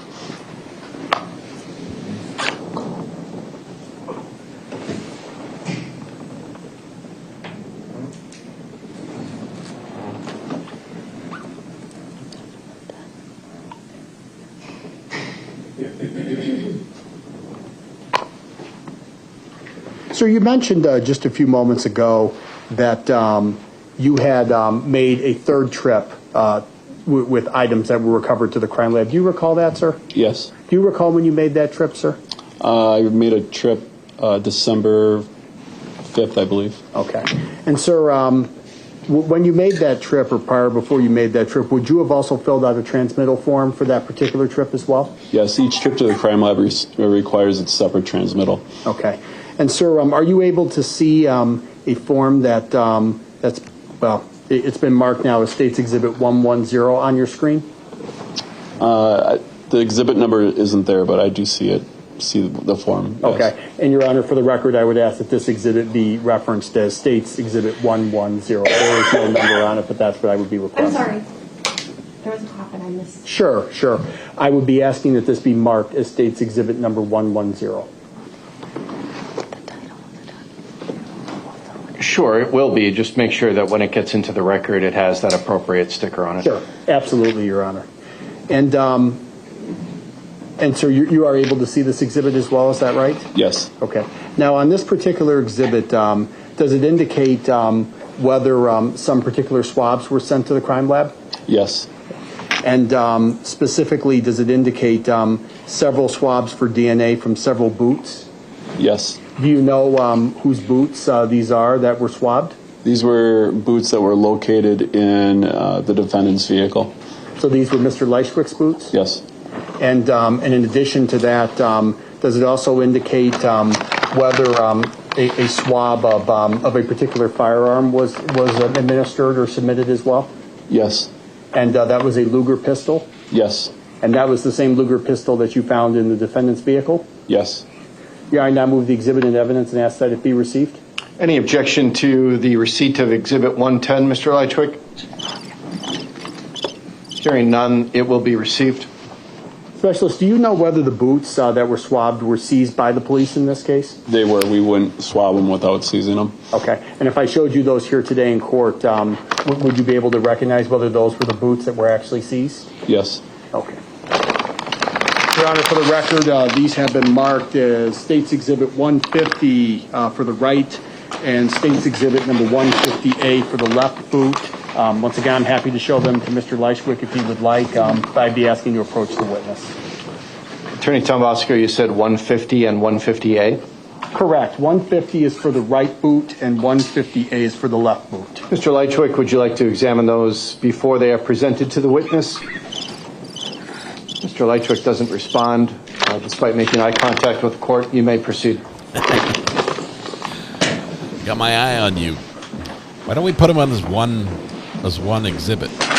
Why do we have to separate the boots? Sir, just to kind of set the stage a little bit, those two exhibits that I handed you, they are sealed, is that right? They are. And is that the common procedure for evidence that is seized, that it is sealed in that manner? Yes. And is that, again, to prevent any contamination? Yes. And so those two particular items have not been tampered with or altered with in any way? They are just as you received them when they were recovered from the defendant's vehicle? Yes. Your Honor, now move the exhibit into evidence and ask that it be received. Any objection to the admission of 150 and 150A? Hearing none, it is received, or they are received. Thank you. And I would be asking at this point for the court to allow this witness to break the seal on these items and again show them to the jury. Any objection to that process, Mr. Lychwick? Hearing none, you may proceed.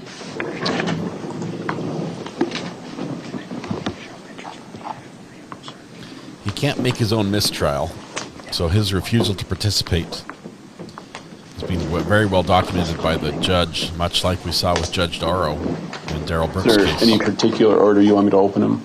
No.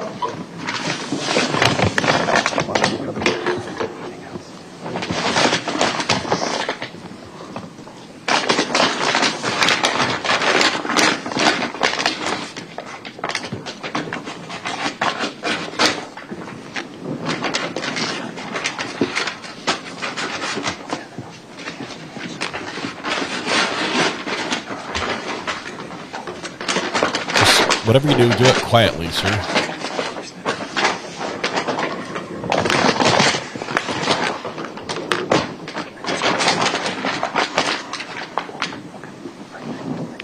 You got the first one open? Yes, yes. Okay. So, sir, I would, with the court's permission, of course, I would ask that you just do a couple of passes so the jury can actually see. Why don't we have both boots opened, and then they can be published at the same time? Perfect. Yeah. Just don't mix up the bags, which one's right, which one's left. For sure.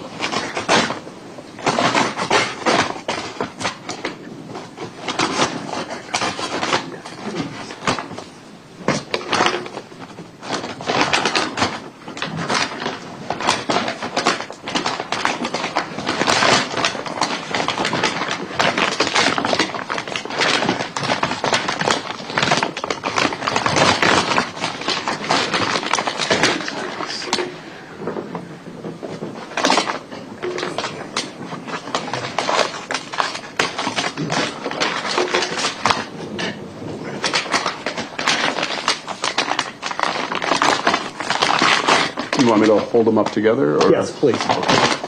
This is 150. It's just a grocery bag. It should be a little easier to... And, Your Honor, I would just ask, is the witness able to stand and actually show them that way? It might be easier for the jury to see if we do it that way. I was already standing. That's fine. They're like galoshes. Are they wellies? Swipe back and forth. I think I just said that we'd like you to just stand at the witness stand. If you could just hold them up, and I'll ask that the record reflect the witness is holding up both the boots that have been received as an exhibit for the jury's view. It will reflect.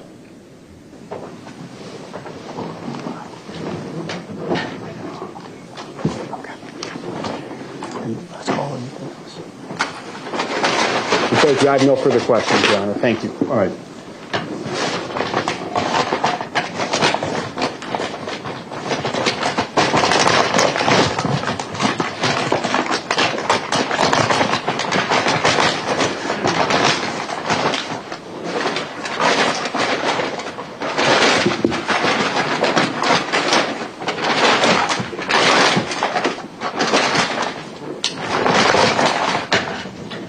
Mr. Lychwick, would you like to ask this witness any questions on cross-examination? Mr. Lychwick does not acknowledge the court. Therefore, Specialist, you may step down. Thank you.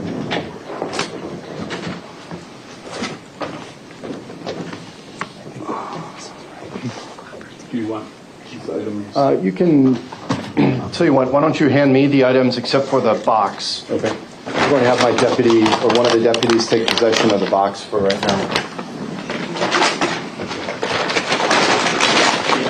Judge, we're actually going to need that for the next witness. Is it okay? Can we just leave it in close proximity so I can have my next witness reference it?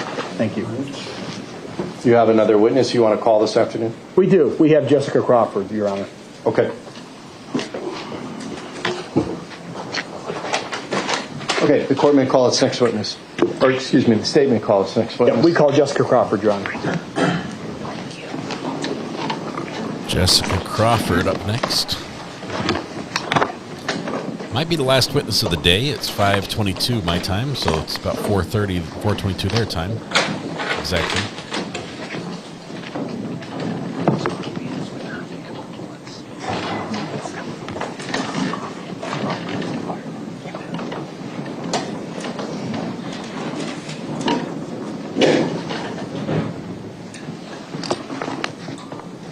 Ms. Crawford, you can come all the way up to the witness stand here. When you get up here, please remain standing and raise your right hand to be sworn in by the clerk.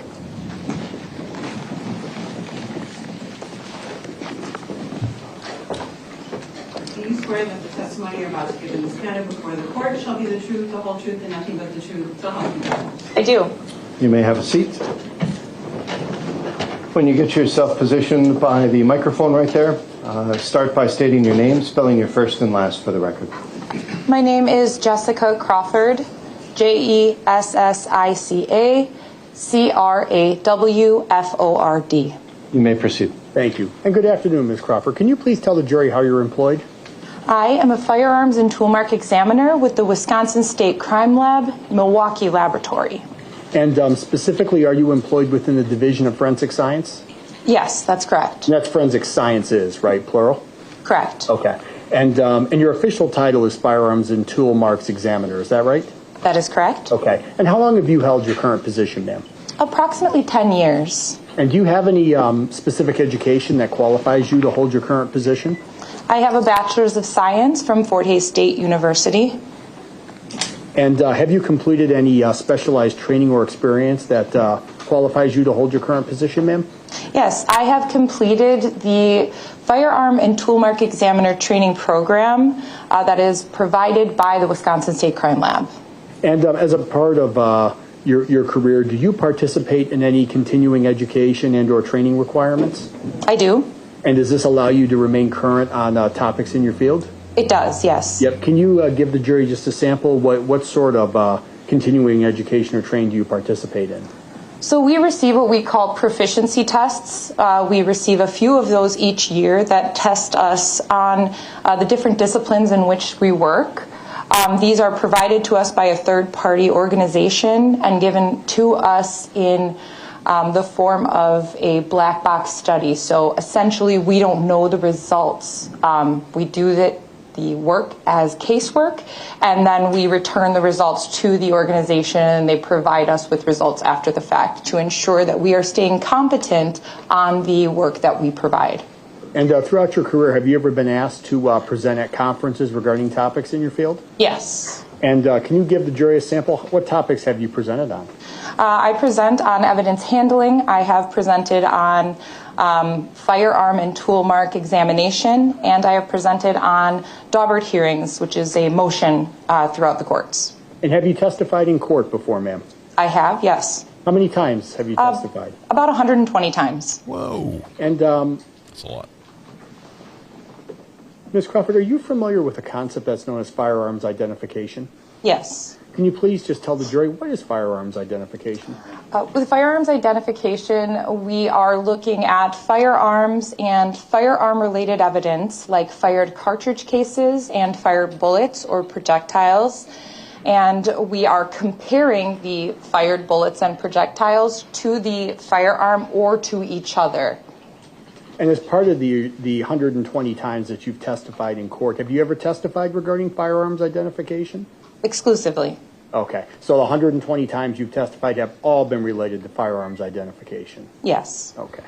And the specific training and experience and education that you've just defined, is all of that in relation to that particular topic, firearms identification? Yes, it is. Okay. And ma'am, are you familiar with a document that's known as a Statement of Qualifications? I am. Okay. And can you tell the jury, what is that? Statement of qualifications is essentially a working resume. So it will have information regarding the work that I have done, the trainings I have done, the testimonies I have done within my time frame at the Wisconsin State Crime Lab. Okay. And ma'am, well, Madam Clerk, if we could just project this on the witness's screen. Ms. Crawford, I'm just going to show you this document. It's been previously marked as State's Exhibit number 113, and I'm going to ask if you recognize it. Yes. Okay. Is this your statement of qualifications, ma'am? This looks like the first page of it, yes. Okay. I'm going to scroll through and just let me know if it all looks correct. Yes. Okay. And this is your statement of qualifications, is that right? It is, yes. Okay. And as part of your career, is it an expectation that you maintain this type of document? Yes. And that is so you can testify in court regarding what you do on a daily basis? Correct. Yep. Your Honor, I now move the exhibit into evidence and ask that it be received. Mr. Lychwick, any objection to Exhibit 113? The defendant does not respond. The exhibit will be received. And Your Honor, at this point, I would ask that the court receive Ms. Crawford as an expert witness pursuant to WISC Stat 907.02 subsection 1, specifically in the field of firearms identification. That is for the jury to determine. Okay. He doesn't Ms. Crawford, recognize experts. In relation to your work at the Wisconsin State Laboratory, do you receive firearms for identification and testing? I do. And when a firearm comes to you for testing, what is the procedure that you follow? So when I receive a firearm, I will first examine that firearm to ensure that it hasn't been manipulated or damaged. Then we create a worksheet where we indicate all of the different manufacturing, make information on the worksheet. Once I've gone through the entire firearm, ensured that it is safe to fire, we perform 2 test fires of every firearm where I actively go into a shooting range and fire and collect the ammunition fired from the firearm. And where do you get your hands on the ammunition that you use for test firing, the weapons that you receive? We have a reference library of ammunition that we use to do all test firing with. And the procedure that you just explained to the jury, is that followed each and every time, ma'am? It is. And why is it important that you follow that procedure each and every time? For the quality control aspect of the work that we do to ensure that things are being done accurately and complete. And after you finish test firing the weapon that is sent to you, do you complete or memorialize your findings in some sort of document? Yes. And what is that document? Well, we do have notes, and then we also will write a report, and that report will have our findings. And is this report known as a firearms identification report? I believe it's a Wisconsin State Crime Lab report, but it is my report that indicates the firearms work. I see. And is that something that that you do each and every time you finish, is fill out that report? That is correct. Okay. Now, ma'am, as it relates to this particular case, do you know whether your lab received a firearm for testing that you analyzed here? Do you have a laboratory number you could provide me? I'll tell you what, maybe I can do even one better, ma'am. Do you know whether you completed a report in reference to a firearm in this case? Yes, I do believe I did. Okay. And if I was to show you a copy of that report here today in court, would that assist you in your testimony? Yes. Okay.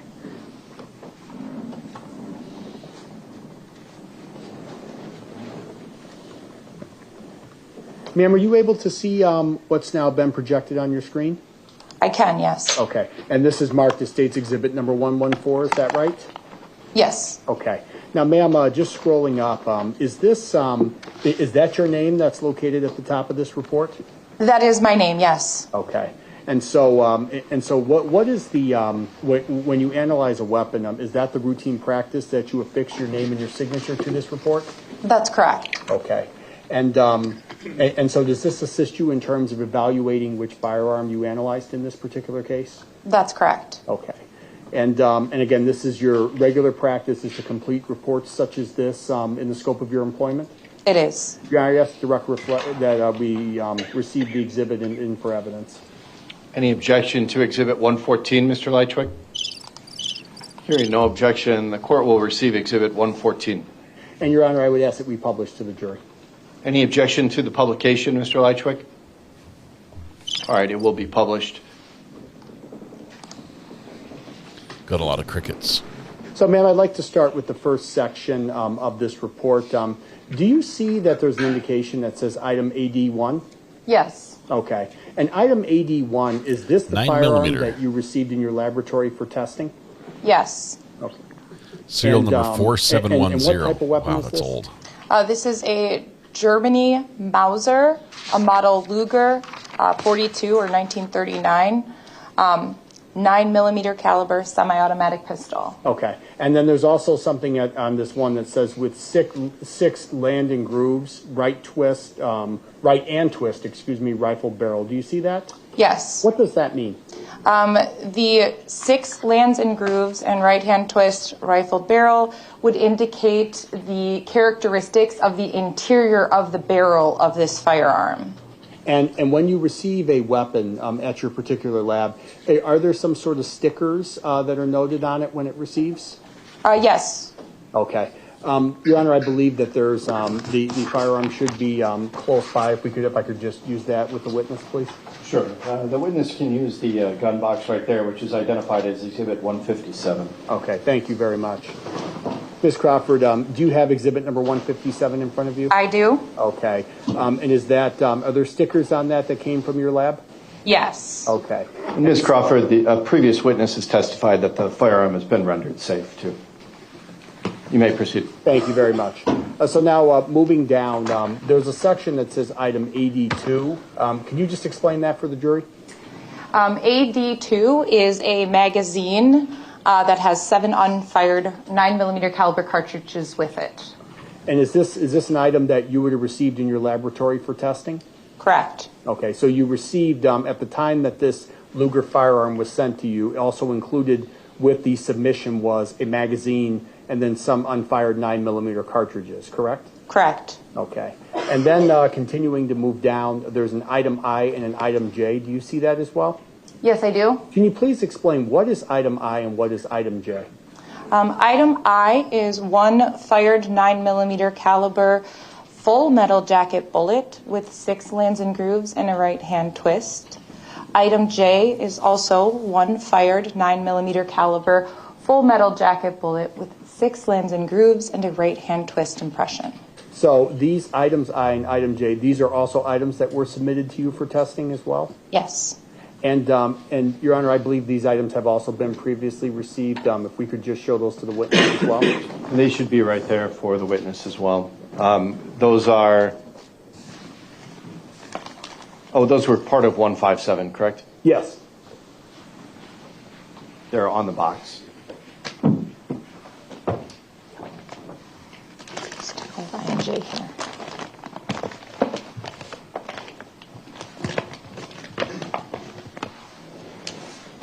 Oh, I'm sorry. Item I and J, Attorney Thompson, did you pull out exhibits 155 and 156? I did, yes. They were up there. Those are the projectiles recovered from the victim's head and torso during the autopsy. Sure. So just so the record's clear, then, with reference to item I and item J, those refer to exhibits 155 and 156. Thank you very much. So you have those in front of you, ma'am, as well? I do. Okay.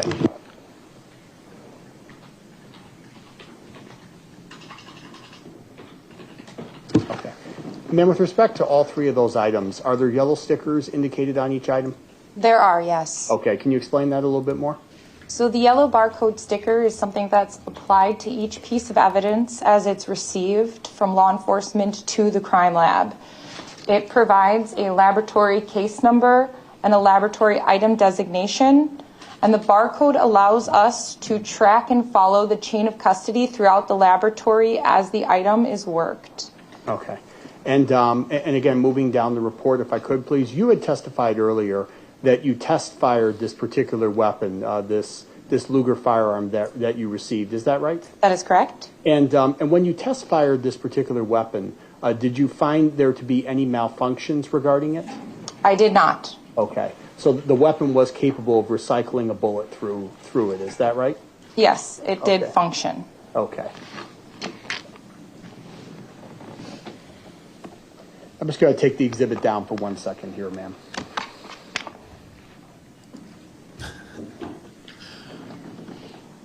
There are no objections. You can lead. You can do whatever you want. He's not going to participate. Need cicadas? Oh, man. Does this witness look like the girl on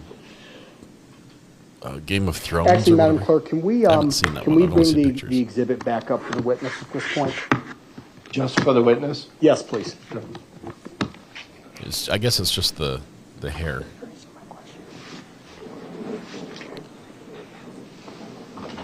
Ma'am, is there a section of your, well, first and foremost, do you have this document in front of you as well, ma'am?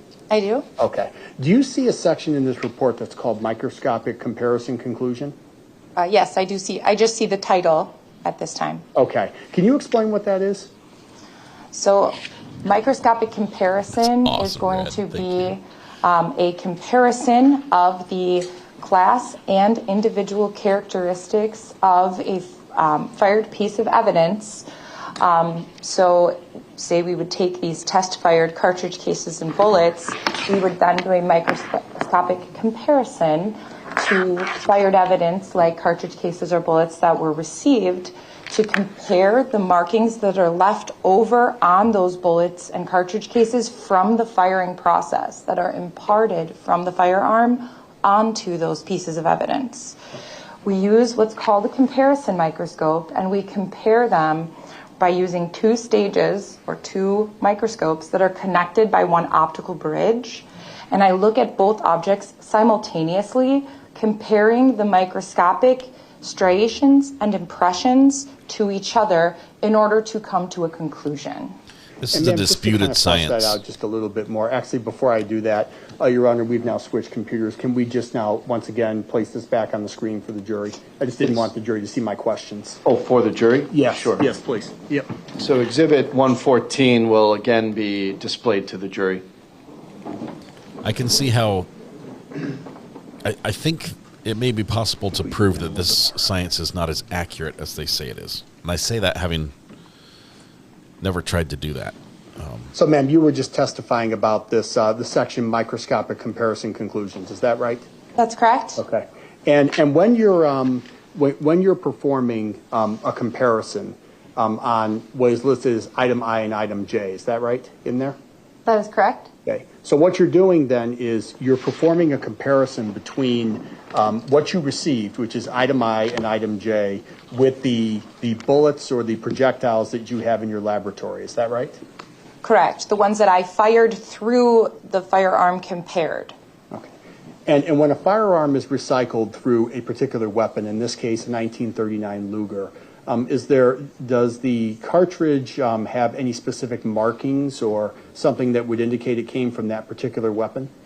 That is my experience. Yep. Can you explain that a little bit more to the jury?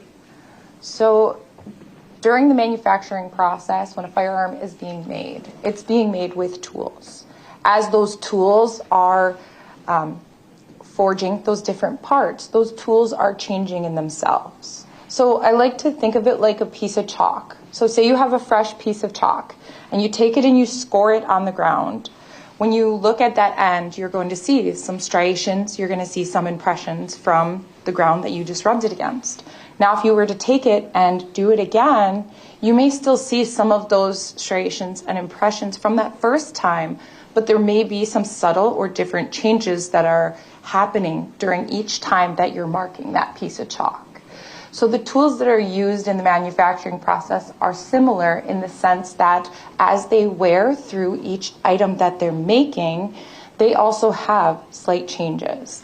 So that's where we have that difference between class characteristics and individual characteristics. A class characteristic will be something that's done, decided in manufacturing. So something like the caliber or that amount of lands and grooves, that would be something that was decided and is a class characteristic. I would expect that many Lugers would have a 6 right-hand twist barrel. Those microscopic striations and impressions that are happening during that manufacturing process where those tools are then wearing through each piece that it's making, Those are going to be those individual characteristics, those microscopic striations and impressions that we're using in order to identify a particular gun back to the pieces of evidence that we receive. I see. Thank you for that explanation. And so so again, referring you back to the item that's listed as AD1, the weapon that you received, and then the two items that you spent regarding item I and item J. Do you have an opinion regarding whether items I and item J came from item AD1 based on your testing? I do. Yes. Can you please state that opinion, ma'am? It is my opinion that items I and J, the two fired 9mm caliber bullets, were fired through the barrel of item AD1, which is the Germany Mauser Luger. 1 second, ma'am.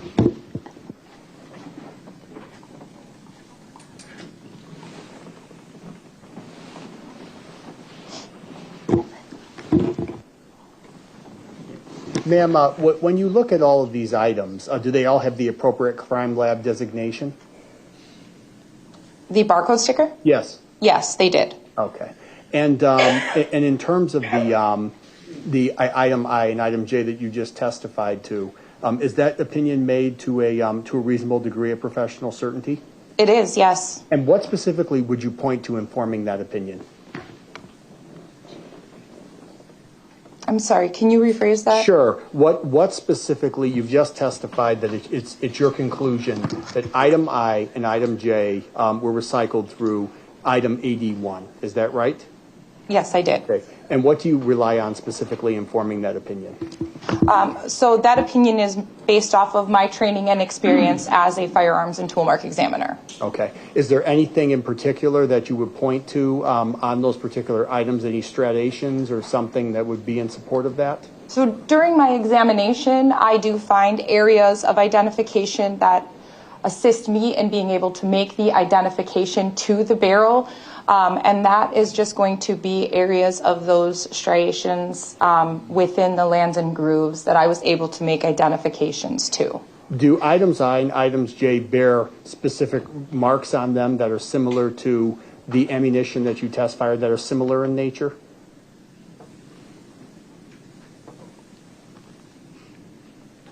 Yes. Yes, they do. Can you explain that a little bit more? So by comparing items I and J to the test-fired bullets that I fired through item AD1, I was able to find areas of identification that, in my opinion, I was able to then make an identification that these two items were fired through the barrel of item AD1. And when you make that conclusion, ma'am, is there some sort of peer review process that takes place in order to ensure the accuracy of your findings? Yes. Okay. And can you tell the jury what that process is? Firearms goes through a two-step process. There is a peer review or technical review portion, and that is when a second qualified examiner takes the paperwork and ensures that it's accurate and complete. There is also a process where that second qualified examiner takes the physical evidence itself, performs an examination, and confirms that the evidence supports the conclusions made in my report. And, Your Honor, at this point, may I approach the witness just to retrieve evidence? You may.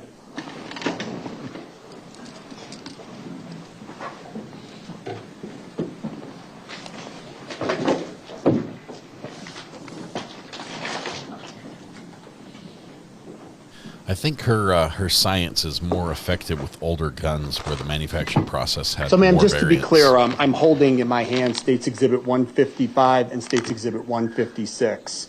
These are items I and J, is that right? That is correct. Okay. So it is your conclusion to a reasonable degree of professional certainty that these two projectiles came from what I'm now holding as States Exhibit number 157. Is that right?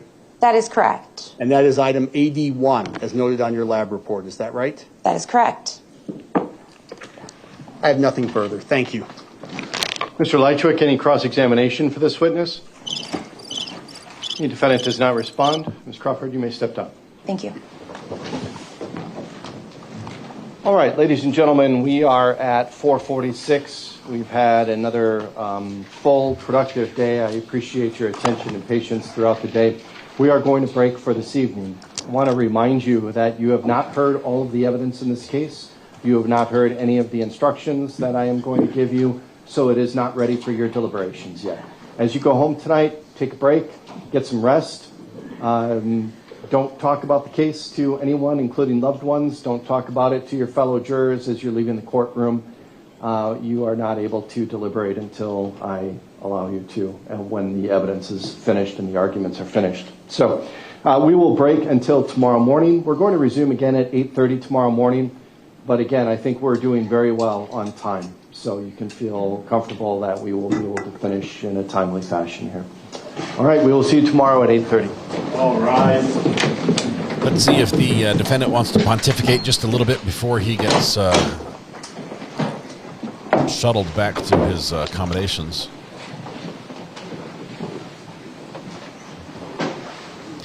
Hey, Red, I think we need to go with that other style that I've got. You may be seated. I don't know if that works. We are now outside the presence of the jury. The court will make the following record regarding the defendant during this period of testimony. I'll also note that the defendant has not been standing for the jury as instructed by the bailiffs, even though I'm not under any impression that the defendant is unable to stand. He is only restrained by the ankle, and he would otherwise be able to stand. At 3:21 this afternoon, during Detective Schulten's testimony, the defendant appeared to be slumped over a little bit in his chair. That was the first time that I was under the impression that Mr. Lychwick could potentially be asleep in his chair. I had one of the bailiffs walk behind him and nudge him on his shoulder, and he had, again, that sort of startled awakening where he looked up at the deputy. Other than that, the defendant has remained stationary. He is huddled under his coat. The coat is pulled up around his shoulders and up to his chin. He has maintained some eye contact with court. I've noted it a couple of times where I've looked over at the defendant and he's been looking at the court, and then as soon as we make eye contact, he quickly shuts his eyes. There are other times, like now, where his eyes are open and he is blankly staring or staring at the court. So again, the court is convinced that the defendant remains awake and attentive during this. He is simply refusing to participate, but he is not obstructive and not obstructing any of the testimony or the court proceedings. So if he wants to sleep or meditate or not participate, that is his choice to make. All right, Attorney Thompson,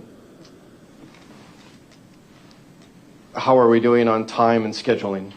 I think we're doing great. The witness who had a conflict in Milwaukee County this afternoon will be the first one I call tomorrow morning at 8:30, and I expect her to be available. And then after that, the state has 3 additional witnesses, all of whom are somewhat lengthy, but we are definitely on track. If we don't end up resting tomorrow, then certainly finishing up Thursday morning with testimony. Okay, thank you. Is there anything else you want to address at this time, Attorney Thompson? No, thank you. Mr. Lychwick, is there anything you want to address at this time? Okay. I'll note, too, that where the record reflects that the court has asked Mr. Lychwick certain questions, either in regards to anything he wants to add or in regards to the exhibits being offered or anything like that, for the most part, I've tried to wait a few seconds for a response and then make a note that the defendant has not responded. Other times I know I've asked the defendant the question and then simply moved on and allowed the exhibit to be entered. So just for the record, in case there's any question later on, I've always allowed Mr. Lychwick several seconds to respond to me, and the times that I've moved on have been because Mr. Lychwick has not offered me any response. I do want to go through just real quick where we're at on the exhibits. by my count, it appears that we have exhibits 1 through 72 all admitted into evidence, and that includes 1A, 1B, 1C, 28A, 34A, 41A, 59A. Then the next consecutive batch is exhibits 75 through 91, and that includes 80A, 81A, and 87A. I then have 93 through 101, 108 through 110, 113 through 114, 140, 145 through 147, including 145A, 146A, 149 through 150, plus 150A, 155 through 157, and 165 through 168, including 165A and 166A. State, is that consistent with what you have? Yes, it is. Mr. Lychwick, anything you want to say regarding that rundown of exhibits? Mr. Lychwick refuses to respond. Okay, that's where we should be then with exhibits. Mr. Lychwick, I want you to think about how this case is going tonight and decide whether or not you want to be an active participant in your defense tomorrow. I will once again allow you to dress in civilian clothes if you so choose. You can ask questions of the witnesses that the state calls. You can raise objections. You can consult with standby counsel. Those are all options available to you that you have not utilized today. Tomorrow's a new day, Mr. Lychwick, so reflect on how today went and see if you want to participate in your defense tomorrow. We are adjourned until 8:30 tomorrow. And I have the exhibits as well. I'll bring those up. Thank you. As well. Yeah.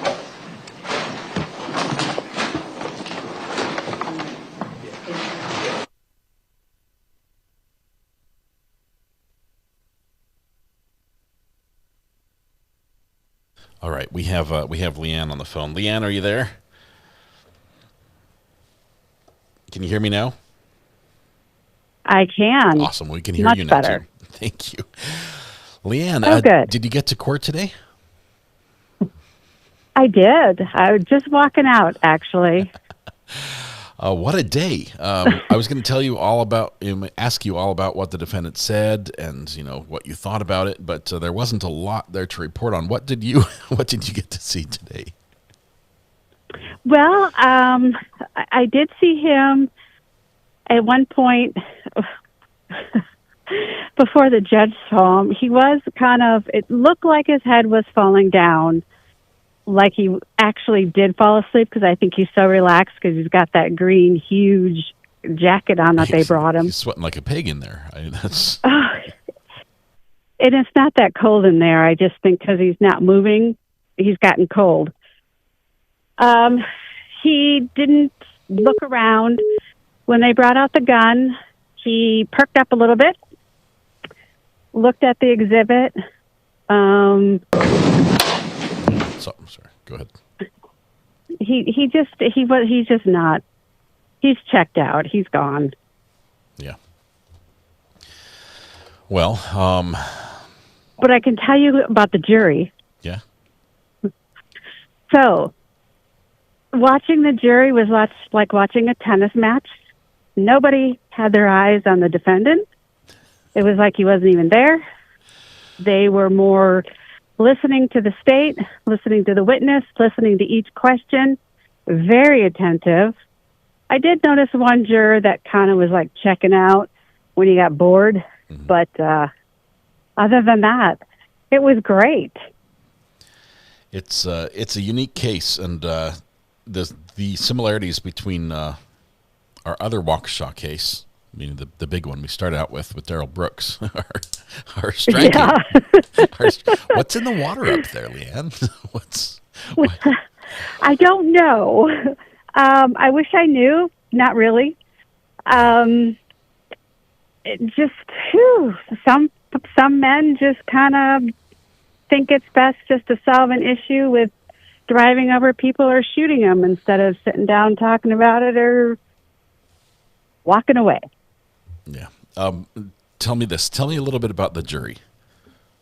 Oh, well, I only saw where I was sitting. It was kind of awkward because I was almost directly behind the defendant.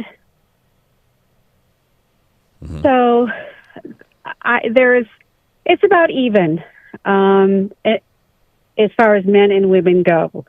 I counted 7 men, and so 7 and 7 or 8 and 4, whatever. I mean, 8 and 6, whatever. Math is not my suit right now. Yeah. I did write it down. I don't know why I didn't look. Hold one. I saw 7 men. So it's pretty even keeled. One, and they're all ages. Mm-hmm. They are all Caucasian. The one juror looks like she can't be more than 19 years old. Oh, wow. The other one looks like he's in his early, and the other one looks like she's in her early 20s. And we have all the way up to like what it looks like grandmas and great grandmas. But the women were really attentive. They were like, watching the tennis match back and forth, and some of the men were too. So they're really into what. Are they keeping notes? I know the judge gave them the opportunity to. Are they writing in their notebooks? Some are taking notes, and some are very just wanting to watch and listen, which I find fascinating because I did the same thing. I thought I would be daydreaming and this, that, and some of the boring stuff came out. Mm-hmm. But it was, you do kind of get enthralled when you're watching it there than you are on the little screen on your iPad or your computer or your phone. So you get and watching the judge, he is incredible. Yeah. He has his eyes all over that courtroom. You might not see it, but he knows. He's catching everything every that's detail when the defendant blinks or scratches his head or adjusts his collar or anything else. He's noting it because he sort of has to for the record, but he's handling this really well. Just moving right along, not allowing the defendant to run the courtroom, which Darrell Brooks sort of did with Judge Darrow. Yeah, he did. Yeah, he really did.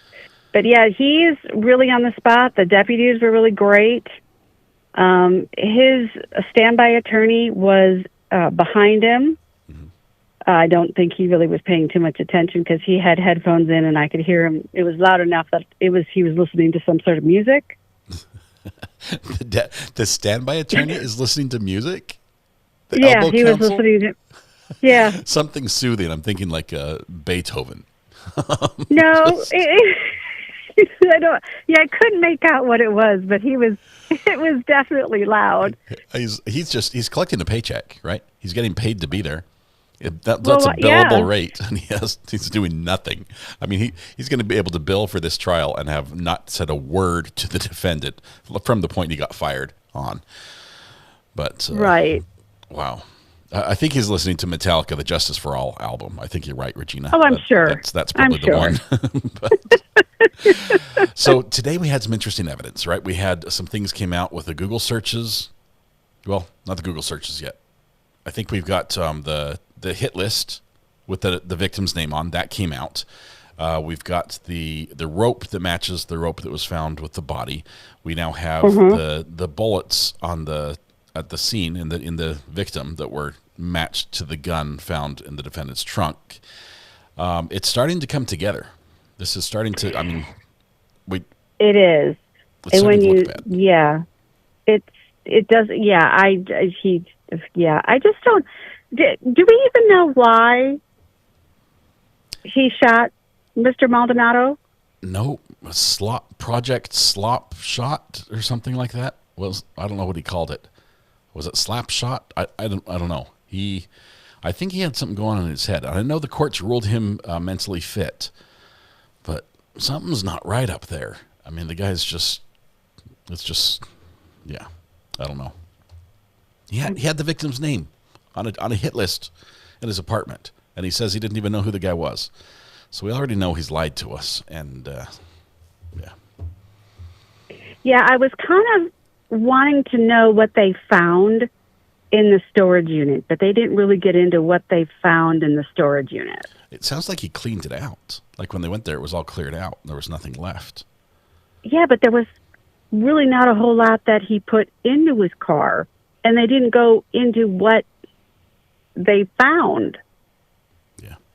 And Other than it was a few duffel bags, so I was a little bit miffed on how they didn't elaborate on that.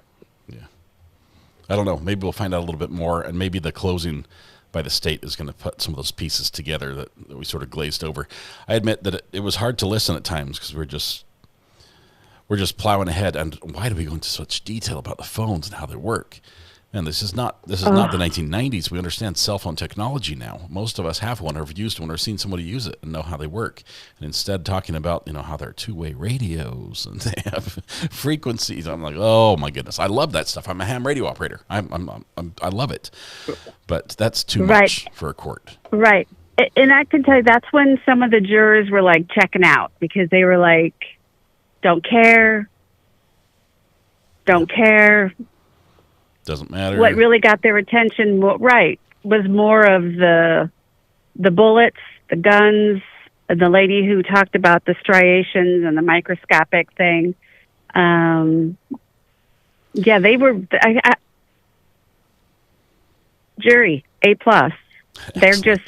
They're listening. I got to give them credit. They are listening, and not one of them hardly ever paid much attention to the defendant. So they're treating him like he's not even there. Well, he basically isn't, for all intents and purposes. I do wonder if the state rests tomorrow, the judge will then probably send the jury out and have a colloquy with the defendant because there are a couple things he has to know. First of all, are you going to put on a case because you have the right to testify? This is your chance to tell the jury stuff, but it doesn't mean you get to tell the jury what you think of me or the legal system or something else. This is your testimony. It's going to get crazy because I'm sure the defendant's going to hear, now's my time to talk. That's what he's going to hear in his ears, and it's probably going to get a little wild there, and objections will fly at that point. But I think so. I think today's testimony was just something that he just didn't want to be there for, and he thought if he didn't participate, it just wouldn't happen. Yeah. And the judge. So didn't give him kudos that for the option. judge, Yep. right? Like you can even go back to your cell, and this is still going on. We'll send a camera right outside your door. You'll be able to hear us. We'll be able to hear you. That could get scary. But if he decides to use the facilities, well, on camera, we've got problems. But anyway, are you going to be going back, or did you get your fill today? I'm going to try to go back tomorrow. It just kind of all depends upon how my morning is and how the day is progressing, and depending upon if the defendant is what he's planning or not planning on doing in the morning, if he's going to actually be dressed appropriately. But he is a very skinny little man. Yeah. Extra small. Very skinny little man. Yeah. Small size. Extra small. Leanne, you've done a great job as a court watcher. We appreciate it. One more thing, if you could tell us a little bit about who else is in attendance. Is it a crowded courtroom? Family, supporters, victims, family? Who's there? Do you recognize anybody? Or the family was there. His mother was there, and I believe you're talking the victim's mother, right? The victim's mom and dad were there, and a bunch of other family members were in there as well. Then there was the court people with all the computers, and all I heard was key tapping and a lot of stuff like that. But the family is definitely there, and there's not anybody on the defendant's side. Wonder where his girlfriend is, but I don't know. Leanne, thank you very much for your report. I appreciate it. I'm glad you got to go to watch court for us and let us know a little bit about what it was like. No problem. Hopefully I can do it again tomorrow. Thank you so much. We'll see you. You're welcome. Bye-bye. Leanne, great report. Great report. All right. They only have to prove he did it, not why. Correct. I don't think they need the motive in Wisconsin. The defendant gives new meaning to the defense rests from his actions today. He's well rested. Very well rested. All right. With that, we're going to wrap up today. Let's see. I think I got everything. That's not what I need.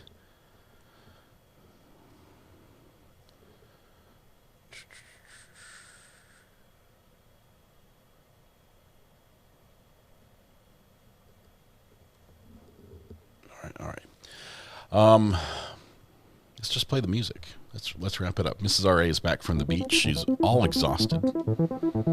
She sent me selfies from the beach so I could feel jealous. I sent her a selfie from my studio back. Simon Jellick, welcome. It's good to have you here. I appreciate it. All right, I think we're done for the day. We've got everything wrapped up. I've got a few things to do around here. I have to pay my contractor. Oh, crap. I need to do that so he doesn't get mad at me. Tonight, when you go home, please hug the people you love. Smile at someone, make their day just a little bit better. Please stay safe till we go live again tomorrow morning. I think, did he say what time? I think it's going to be like 9:30 or 10:30 or 11. Depends when they can get him out of the jail and up to the courthouse. So we're all done. We're all done. Mods, you're incredible. Thank you very much for your help. Let me say something. I'm gonna pause the music for a second. Pause. I try to be really respectful to everybody.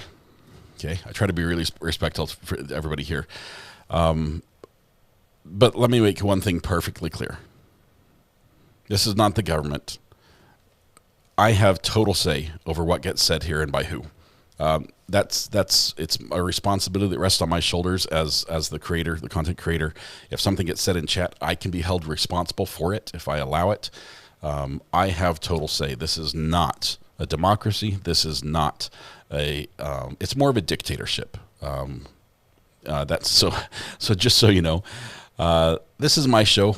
I love it. I love what we do. I try to be respectful to everybody. But if you want to come on here and argue and point fingers, you can get your own show for that. That's what I love about this platform. It's amazing. I try to be as respectful as we can, but just know I don't have to. I don't have to give anyone a platform. I don't have to listen to specific opinions. I do it because I think it helps the dialogue. But if you're not willing to contribute to the dialogue and instead trying to tear it down, OG or not, there's a door and there's another place for you. I just think we've got something great here. Don't tear it down. So you guys are wonderful. Thank you very much. Appreciate it. Now we're going to end. And I pledge allegiance to the boss and the channel. Thank you. The mods are fantastic. They shouldn't have to put up with what they put up with. They're incredible. I support them wholeheartedly. All right, we're going to wrap things up. You guys have a great night. Love you all. Thank you all. Have a good night. We'll see you in the morning. Bye-bye.